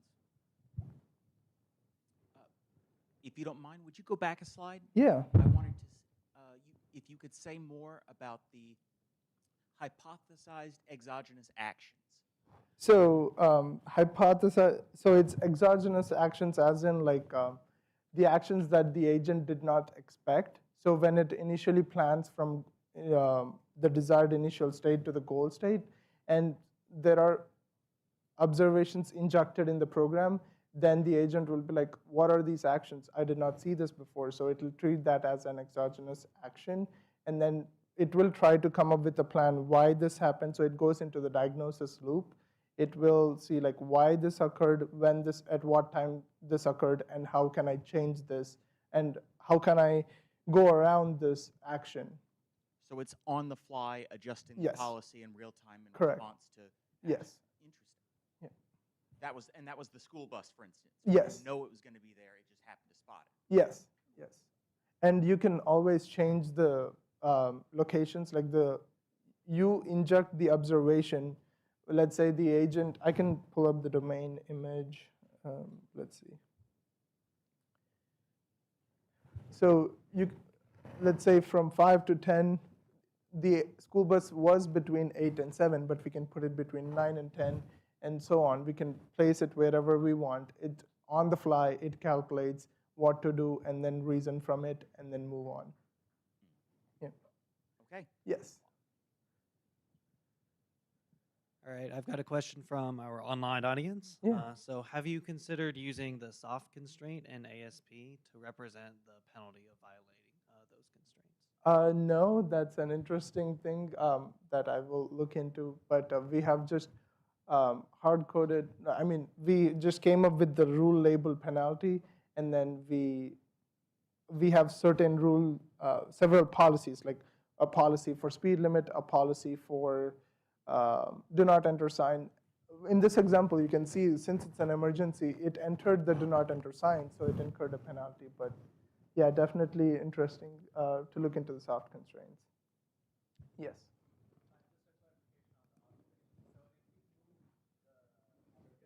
Can I get you the mic for me?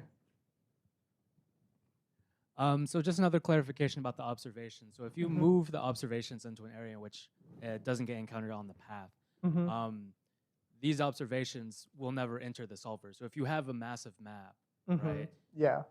The solver will never have to deal with observations that don't matter to the path. Yeah, as long as the observation is within the path that the agent is traveling in, that's all it cares about. Something about outside of its path that it's taking, it won't consider it into the plan.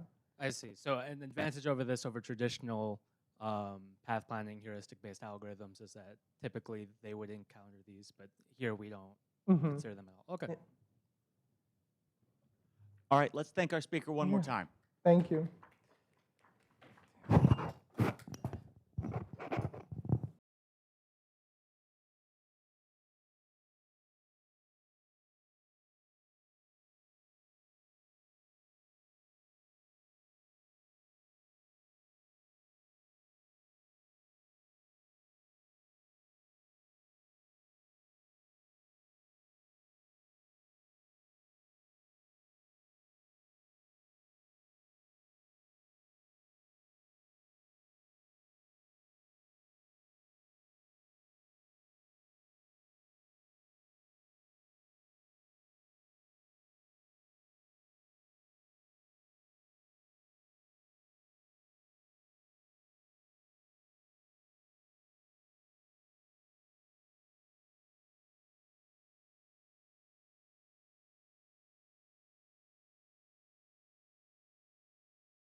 And our final talk of the day, until we have a little discussion session, is from Martin Elsman at the University of Copenhagen, and it's on deriving a Kronecker-free functional quantum simulator.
Any formal connection made by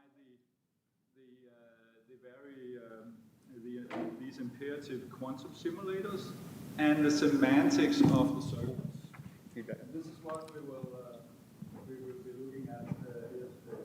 So the contributions, just briefly, is that based on the semantics of the circuits, an interpreter can be worked out directly on the state vector without first generating these large unitary matrices.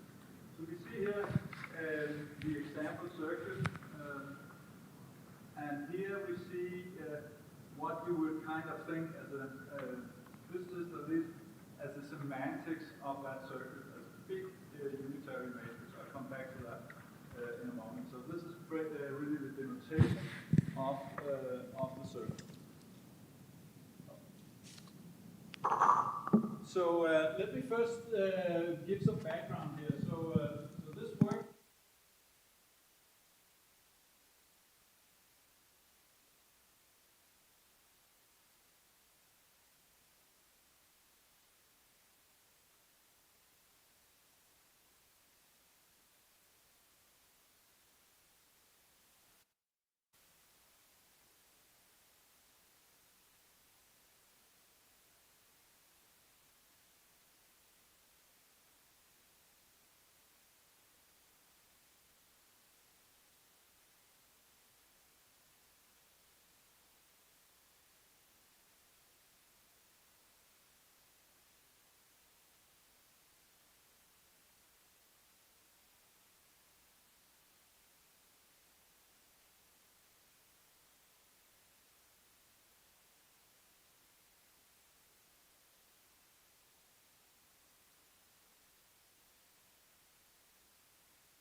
can write these circuits in this way. And compared to the talk we saw before, there's no naming going on here. There's nothing we need to be concerned about.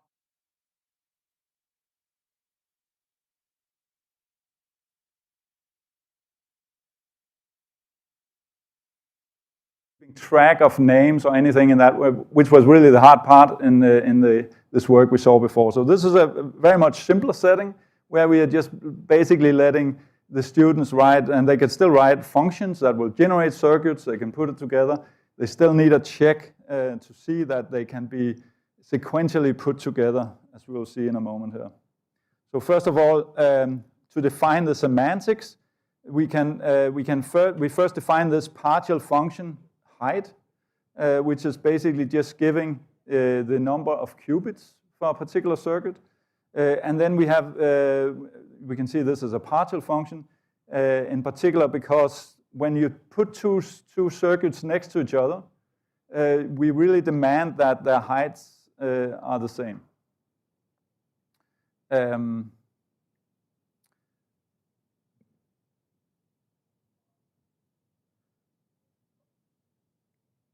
As we see here.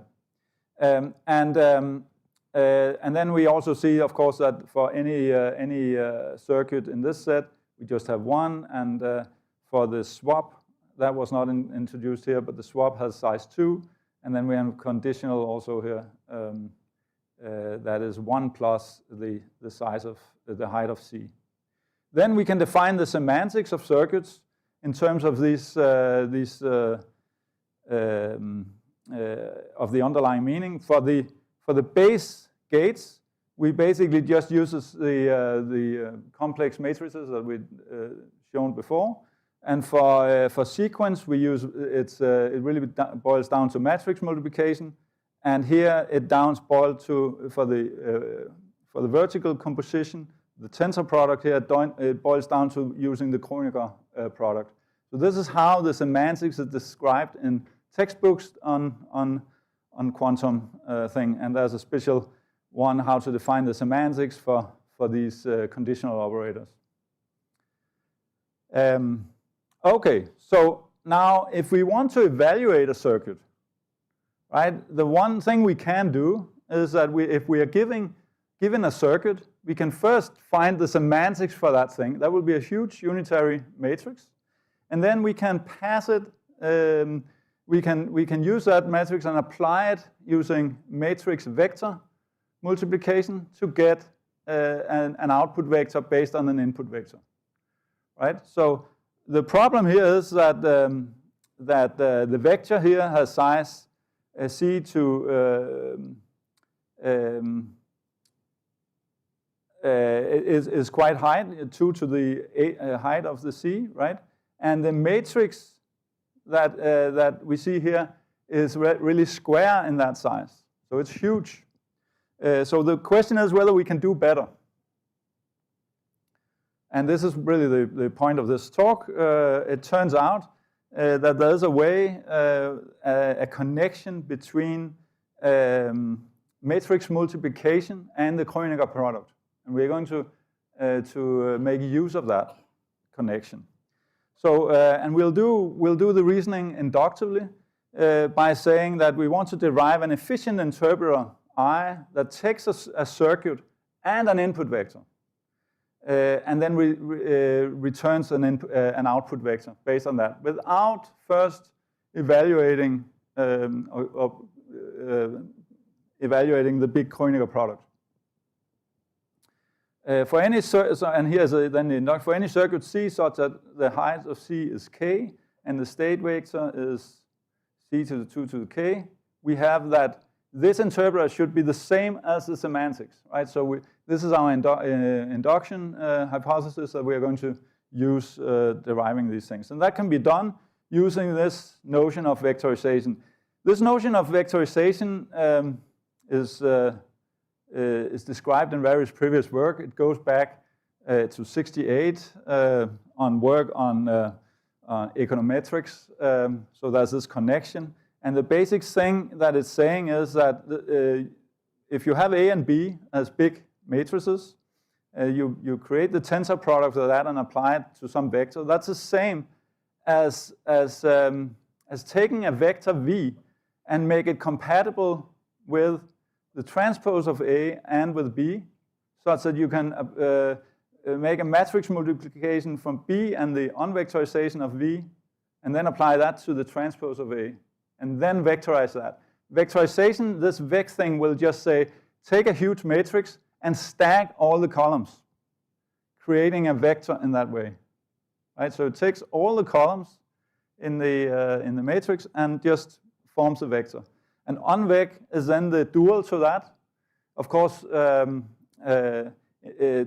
for matrix multiplication to work, it has to be compatible to the two matrices you're multiplying have to be compatible. So I'm implicit here about the sizes, but in an implementation, you'll have to kind of be explicit about how big is A and how big is B, how big are those matrices. And then you pass in those numbers to onvec, and it will form a compatible matrix that can then be applied, and so on. So that's vectorization, but that alone doesn't say that we are not creating any huge thing. But we'll see by induction that we can actually get a recursive interpreter built up. So column stacking is defined by flattening of the transpose of A, and unvectorization is unflattening of V and then transposing that. So to some people, flatten and unflatten might be more familiar. They are often operations in data parallel languages and so on. We also have the fact here that we can define matrix multiplication as being really the transpose of mapping a matrix vector multiplication over the transpose of B. Right? So this is the definition we're going to use, and then we also have this matrix multiplication transpose property that we are going to use. So let us work some of the cases. Some of the cases are quite simple. We will immediately for the base cases we will get some immediate cases. In case the input is an identity, the circuit is an identity, we just return the vector unchanged. In case that we have one of these simple matrices, we just use the semantics, because in those cases it's not too big.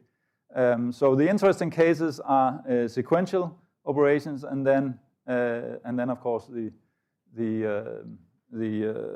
tensor case. For the sequential case, we have from the property here that the point here is that we just calculate the interpreter basically. We just based on the property that we want to achieve, we can just use these properties and the known things we know about matrices, matrix algebra, to actually derive this property. And here we use also induction twice to actually call on the interpreter recursively on the two subcircuits, right? So instead of actually using matrix multiplication, it turns out that we can just first apply the interpreter on V and then pass the result and then to the interpreter on C2. So now here's the interesting case, the case for the tensor product. So from the property here, we just calculate immediately that the semantics here is really just by splitting up the semantics of the two tensors here, and then we use the vectorization trick. And now we can use the matrix multiplication transpose here to turn around the equation a little bit. And then we can use matrix multiplication functionalization twice, and then now we just put a small intermediate value just to not get everything totally exposed there. We can name one sub-expression here to be the result of mapping C2 over onvec V transposed. And the same for Y, and then invec Y. So now we see by induction twice we can replace first this one and the other one to actually be the interpreter of C2 and the interpreter of C1. So this is a trick that allows us to now have an efficient interpreter for the tensor case without creating a Kronecker product in the first place. Any questions to this? I mean, it works out on paper. I didn't try out to actually generate some lean code or something that will give you the right results, but all the test cases work, and I'm sure this is this works out, and it is something that gives the speed up. Here is the in a functional language, and it's pretty much standard ML. Just you can take any arbitrary language, Haskell, whatever, Python, and implement an interpreter. It's very surprising, at least to me it was very surprising, that these tricks have not been, this is not something you see. You've seen a lot of people developing a small interpreter, basically, but they are all like first creating this Kronecker product and then just applying the circuit. Or on the other hand, you will have some very industrial strength simulators that will do a lot of bit fiddling to actually apply the gates at the right addresses and mapping over that. But there's no like formal connection, which is kind of odd. I think some of these physicists, they just have an idea, this is how it has to be, and they probably have it in their head, this is how it works. But to me at least, I really didn't know how it should work out. So I was very pleased to see that you can actually do this calculation of a more efficient interpreter. So of course, all these operations you can go and implement in your language. I have some appendix slides also to show all of the code if you want to see more. So it's pretty much complete. Also the slide deck here. This is all you need for this interpreter. Here's some evaluation. We did some experiment on Grover's search algorithm. That algorithm searches for and shows sublinear search for in a search space. So in this case, the way it works is that you set up an oracle which will return 1 at the index for which you're searching for, and then the algorithm will come back with the index. And you basically give them a sublinear size in the number of gate operations you need to apply. So for a 5-qubit system, where the search space is then 2 to the 5th, the algorithm will use 519 gates, and for 19 qubits, it will use 85,000 gates. Right? You can generate these things. Students can print out after writing the small algorithm. It's not that hard, and you can look up the algorithm at Wikipedia or take from any other. Probably also Quipper has all these examples. So you can just take those and try to interpret them for different sizes of qubits. And then you'll see that the unitary simulator, that doesn't scale that well. After 6 or 7 qubits in size, it will grow, and I think for 9, it just timed out. Right? So creating this huge matrix, it will get 2 to the 9th times 2 to the 9th, and you'll need, and those are complex numbers that needs to go in there. So that's quite big, and that's just the beginning. Now you need to do matrix vector multiplication and so on.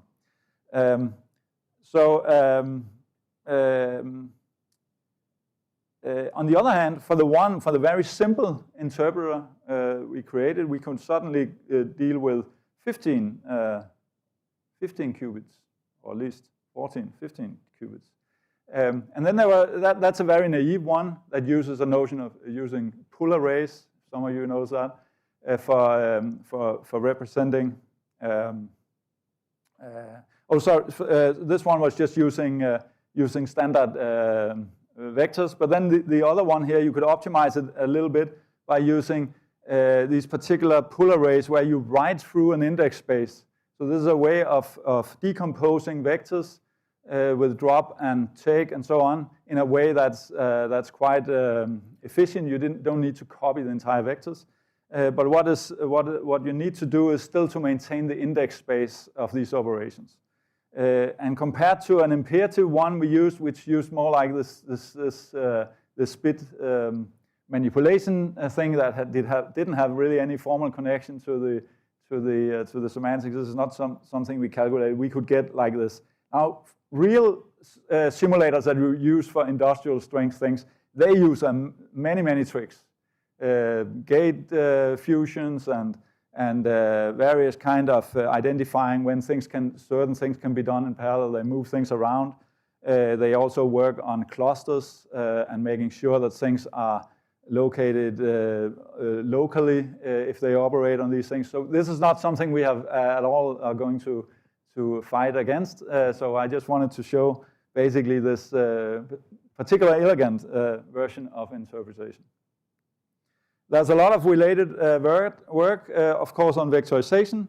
Many other simulators out there, and we also did some work on showing that using a little bit of similar technique, that gate fusion really can boil down to map fusion after intercepted with a lot of transpositions and so on. But it really boils down to map fusion, and that was in an array language targeting GPUs. There are many opportunities for future work, and to do offline gate fusion and add support for measurements, as we also heard yesterday, or previously, sorry, swapping distant qubits and so on. So with that, I hope I didn't go over time. I can't see the clock. No, we still have time. So with that, thank you very much.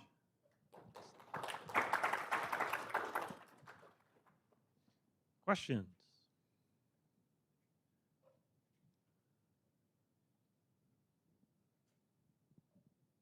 So one of the things for other simulators, if they take advantage of sparsity, so a significant number of zeros in the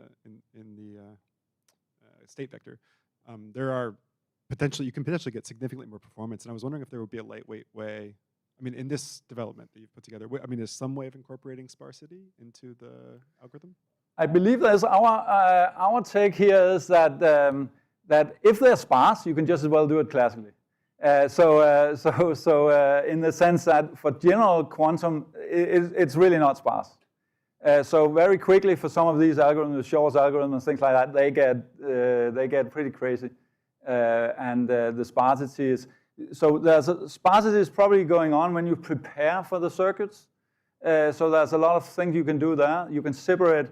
Usually these quantum circuits are split up into a classical part and then the part that does it on really general thing. And I think there are both dynamic techniques that will keep things small, the state space small, as long as there are not too many. As long as it can be represented together, and then it will gradually grow when you see these dependencies popping up. So we didn't consider any sparsity, but I guess you could also have a sparse representation of matrices. That would be another model. Any other questions? So I'm wondering if you also consider some oracle, like when you implement the quantum algorithm, you usually have some oracle that you need to represent that in some way. How do you deal with those oracles?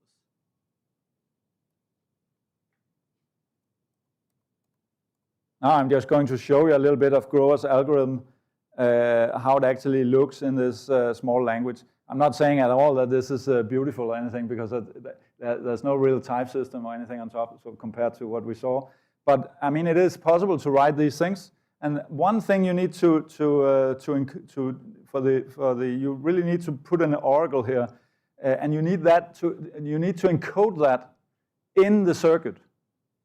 So here, for instance, you want to encode this number I in a circuit of size n, and then you look up on Wikipedia how to do that for Grover's algorithm. So, I'm not really saying that we did a lot of, I'm not an expert in how these algorithms work, but it's quite easy to actually take existing work, circuits, and so on techniques, and then implementing those in such a language. But this is what you want to do with the oracle. It's not that it's computing with an external oracle. You need to encode the oracle, and for certain problems, for these search problems, that can be quite difficult if the proposition you want to, the property is hard to encode. Thank you.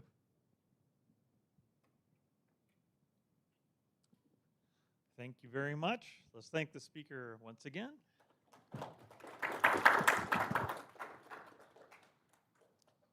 And then for our last sort of special session, we have a little bit of discussion about PPDP and LOBSTR and the future. So I will hand this off to Teresa.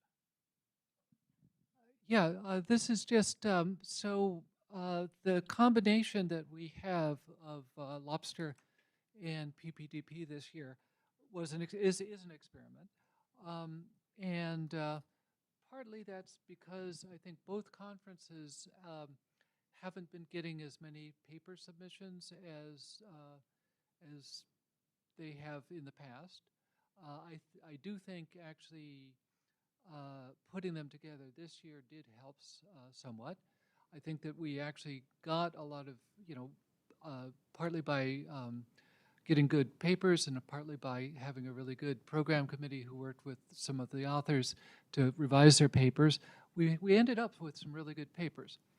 But we have a couple of questions that I should also say that, so Will is going to be the president of the PPDP steering committee, and I'll probably be on at least the LOBSTR steering committee. So so part of this is just to kind of get your guys' opinions, both present here and online, about some of the decisions that these two steering committees might make. Just this is your chance for input. And I'll raise a couple of questions, and I'm sure Will have some questions too. But one question, I guess, that we have is immediate. Now, I believe last year, PPDP was co-located with ICLP in Italy. And this year, of course, it's co-located with ICFP.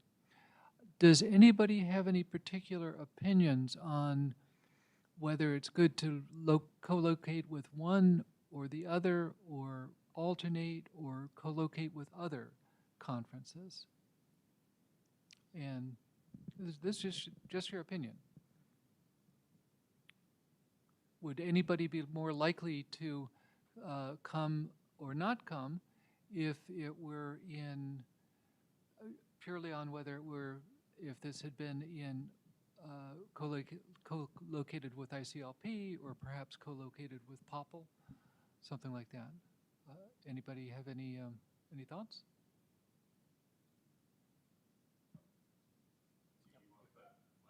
Yeah. Yeah.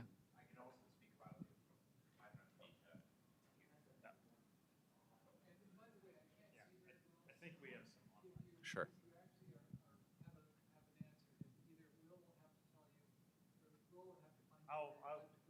I can run around. Yeah, I mean, so my understanding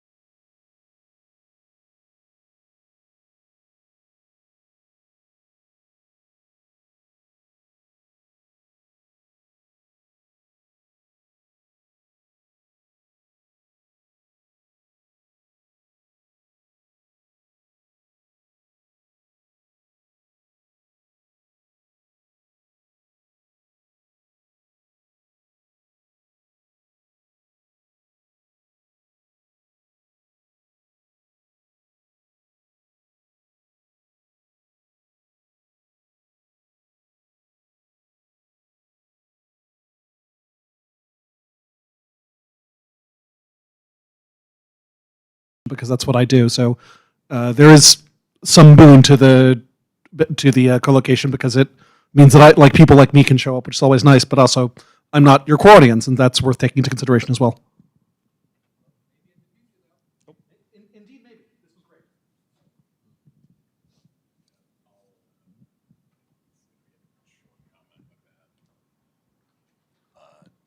Yeah, I'll do a +1 onto that. I'll be completely honest. I did not know that this conference existed up until several months before we submitted the paper, and a big part of that was because it was co-located with ICFP.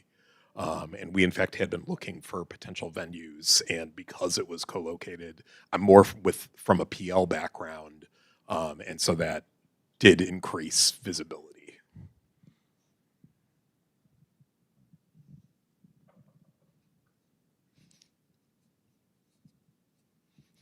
Any other thoughts?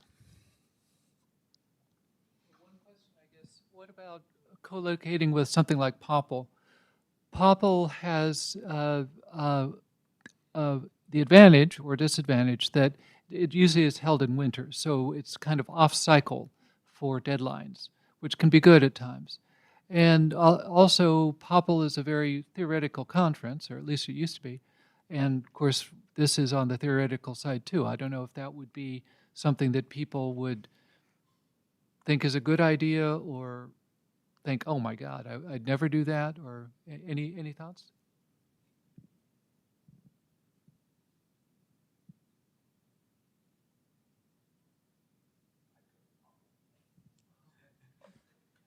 I was going to say I went to Paddle, Practical Aspects of Declarative Languages, co-located with Popl, and I liked getting that exposure to the broader PL community, I guess.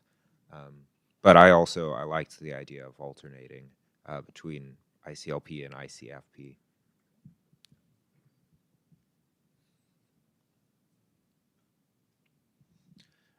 One question I have is, if we do continue to co-locate with ICFP either every other year or every year or something for a while, are there ways we can try to better bridge the sort of knowledge and communication gaps between the communities? Because it is sort of remarkable to me the extent to which logic programming and functional programming researchers do not talk to each other in general. And so if that were to be a major theme going forward, are there any thoughts about how we might try to make that work better, in addition to just having hopefully the people in the room and so forth? But are there any things that we could do maybe more structurally, or things like that, either tutorials or other types of things, even just sessions where people meet up or share their open problems, because so for example, in the functional programming world, this verse language has gotten a lot of attention for the last few years, but I know that a number of people in the logic programming community had never heard of it, and maybe wouldn't have heard of it. Yeah. Teresa is one of them.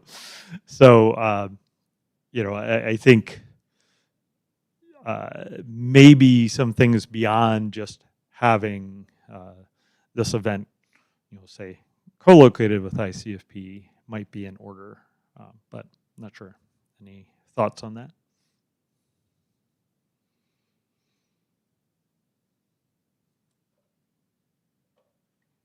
That would be awesome. I would really, as a logic guy, I would have really benefited from like a functional tutorial at the beginning of the event. Sure.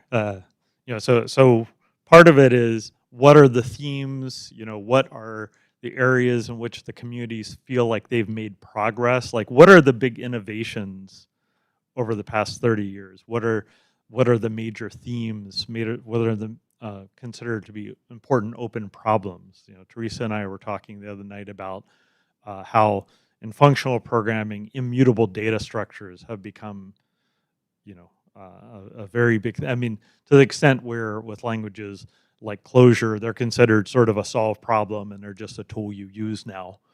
But I know in things like Prolog, immutability is maybe seen differently. So I think part of it is it's, you know, it's not even necessarily the case that the communities even understand what the other communities are interested in right now or what they're thinking about.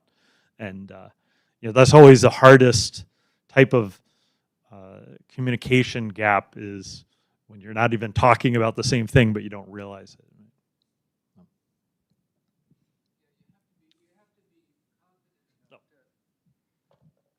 I think sometimes you have to be confident enough, and Will and I are friends at this stage, but you have to be confident enough to ask stupid questions, because if you may have a different viewpoint and you may be assuming something that is actually not the case. I do have a rejoinder about the immutable data types, but that'll save. Okay.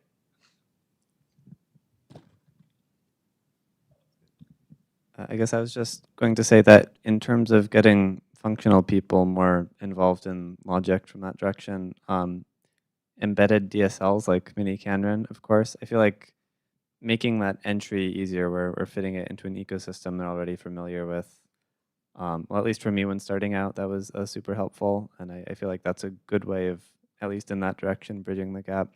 And then I know there's work trying to bridge the gap the other way, you know, verse sort of, data fun, that kind of thing.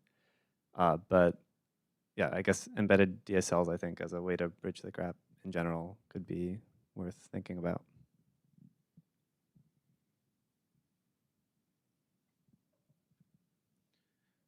What are the questions that we should be asking, but maybe haven't asked so far? You know, what would something, okay, so the elephant in the room is we made a couple of changes this year. We co-located the PPDP and LOPSTR. We also co-located with ICFP, and ICFP this year was held in the United States. PPDP and LOPSTR are normally held in Europe. And, you know, my understanding is that the number of registrations for ICFP this year are down by about a third, something like that. And we definitely noticed that with PPDP and LOPSTR this year. So to some extent, I think this experiment, we probably will understand better maybe in a couple years. Like, first of all, when people are used to, you know, at least maybe alternating co-locations or something like that, but people will be looking for it and thinking about maybe submitting. But also, I think if it's held in a different place, like last year for Singapore, we had a shocking number of people submitting to some of the workshops co-located with ICFP, and everyone showing up in person. So, you know, I think it's probably a little too early to tell one way or the other. But that also is a question. And then going the other way, I also know that there are people who are working in the United States who are on visas, for example, or for whatever reason, it is not easy for them to travel outside of the United States. So the travel issue, the visa issue has become significant, you know, area of concern. Also, the prices, you know, that is something that people have complained about for a long time with the prices of SIGPlan things. You know, there's also, if people are traveling internationally, there's hotel and airfare, and my experience usually is even more so. So it's just like an expensive thing to do, to come and give one of these things. Another question is, my understanding in the logic programming community, at least some things really are in person only, although, yeah, and that has a different dynamic. However, if we were to do in person only this year, I think we wouldn't have had much of a program. So these are all things that we're going to be thinking about.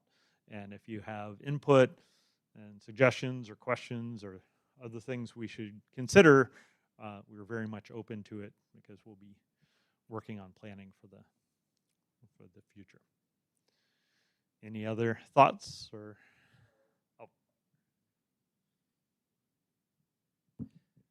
Maybe a meta question. You mentioned that submissions are down. Do we have a sense? I'm an outsider. Do we have a sense of why submissions are down? I've known about PPDP since ages, but I thought it was going strong. Do you have an idea of what the factors are? Well, okay. So I'm organizing PPDP. I've never been to a PPDP before. This is my first PPDP. Mine too. The reason I was brought in, I think, by the PPDP steering committee is I have experience starting things at ICFP. And so I've started Mini Canyon Workshop, and I've been involved in Scheme Workshop, and I've been coming to ICFP for 20 years. So I think that's why I was brought in. And my understanding is, many years ago, PPDP got a lot of papers. That I think to some extent was true of LOPSTR, and the trend over time has, been fewer papers, and that's happened with lots of, events that over time they become more popular or less popular or whatever. But one of the ideas of maybe rejuvenating these was to co-locate it with ICFP and to sort of get some fresh blood. And also, and part of it is, and I'm not sure about this year, but in general, or at least pre-COVID, I think the sense was that the logic programming community was growing and getting bigger more than the logic programming community. And that maybe some of that energy could feed into these as well. So, for this particular year, there were people who, first of all, had problems with visas, or told us outright, out front, that they probably wouldn't be able to get visas, and also, recruiting program committee members. That the fact that it was held in the U.S. this year was consideration. So, if it were held in Singapore like last year, maybe that just wouldn't have been an issue. So I'm not sure. Once again, I think we'll find out in a year or two. I do get the sense that there were fewer submissions this year, but there are enough variables that, like for something that's almost always held in Europe, moving it outside of Europe immediately means expenses are higher. If, and logic programming, I think there's much more logic programming research in Europe than there is in the United States. Any other thoughts?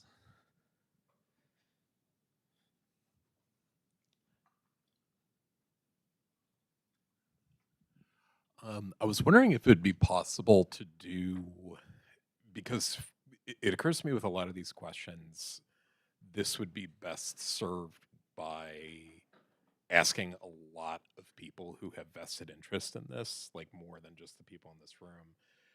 I don't know if what I'm about to suggest would be appropriate to do, but if it would be possible to take some of these questions into a survey and then email like the last 5 years of attendees or something like that. And because I could imagine a question of like, should this be held, very basic question, should this be held in the US or Europe or Asia, wherever. And I could also see a question of, okay, for those who would not be able to attend wherever the location is for whatever reason. I remember one of the discussions that I forgot exactly when this came up, of like the idea of like a watch party. Maybe that's co-located with another event, something like that, to try to basically bring people in who cannot physically be there and still capture some of the same vibe a conference. But I don't know if it'd be appropriate to email people like that or not. Okay, that's an interesting question, and I know that some communities, like the closure community, they have annual surveys for the state of closure, and look for trends and things like that. So that could be interesting. I think one reason Teresa and I were interested in asking this crowd is, so first of all, you're here in person, so it wasn't. Thank you all for coming. As we know, it's expensive, and Indianapolis is a great town, but it's not really a destination for most people. So thank you all for showing up. And also because we know at least some people are coming here because of the connection with, say, the functional programming community. But yes, I think you're right. We should ask more generally and try to find out, especially for the people who normally attend in Europe and who weren't able to come this year, kind of what they think about it. So yeah, that's a good idea that we'll pass on to the steering committee. Thank you. Any other thoughts?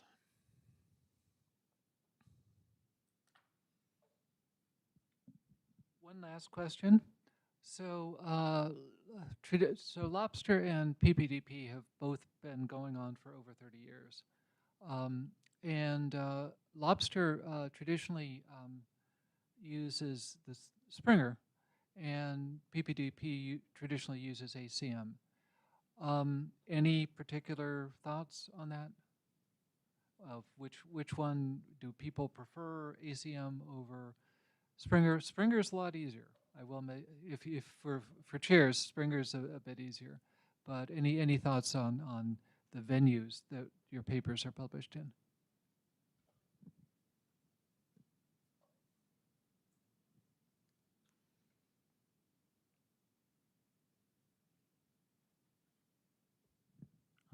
As a small thing, if I'm not mistaken, ACM is now fully or almost fully open access. I don't know how that changes it for chairs, but it makes me feel a bit nicer when my paper is available and people don't need to email me and so on.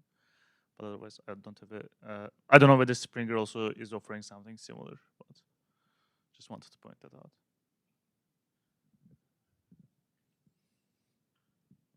That the open access issue also for me is sort of the major thing that I think about.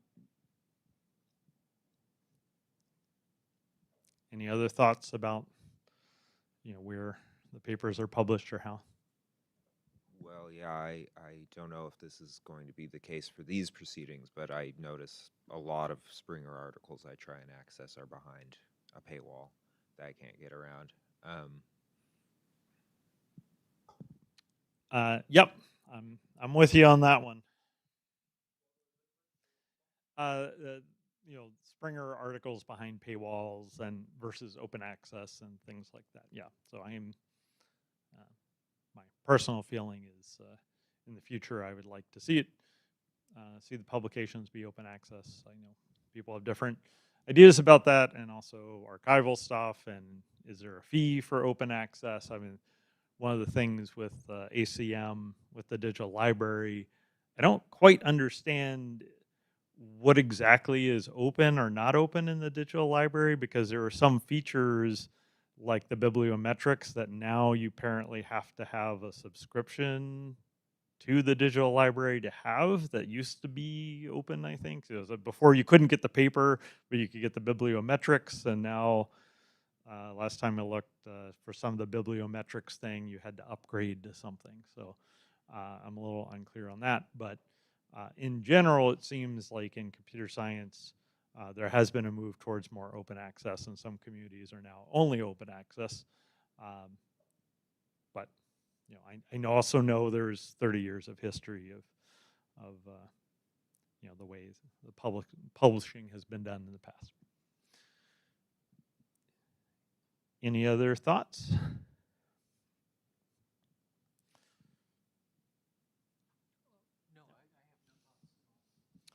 Okay, thank you. Well, is there anything going on tonight in terms of like dinner or anything. There's not a banquet this year, and we're past ICFP. Every night we've been going out or getting a group of people who are interested in going out and getting dinner. So if anyone here is interested in hanging out, we still got a little bit of time before. Well, actually, it is 5:30 now, isn't it? So okay, yeah. So this is the wrap up time. So if anyone is interested in going out and getting dinner and continuing conversation, that'd be great. All right. Thank you very much.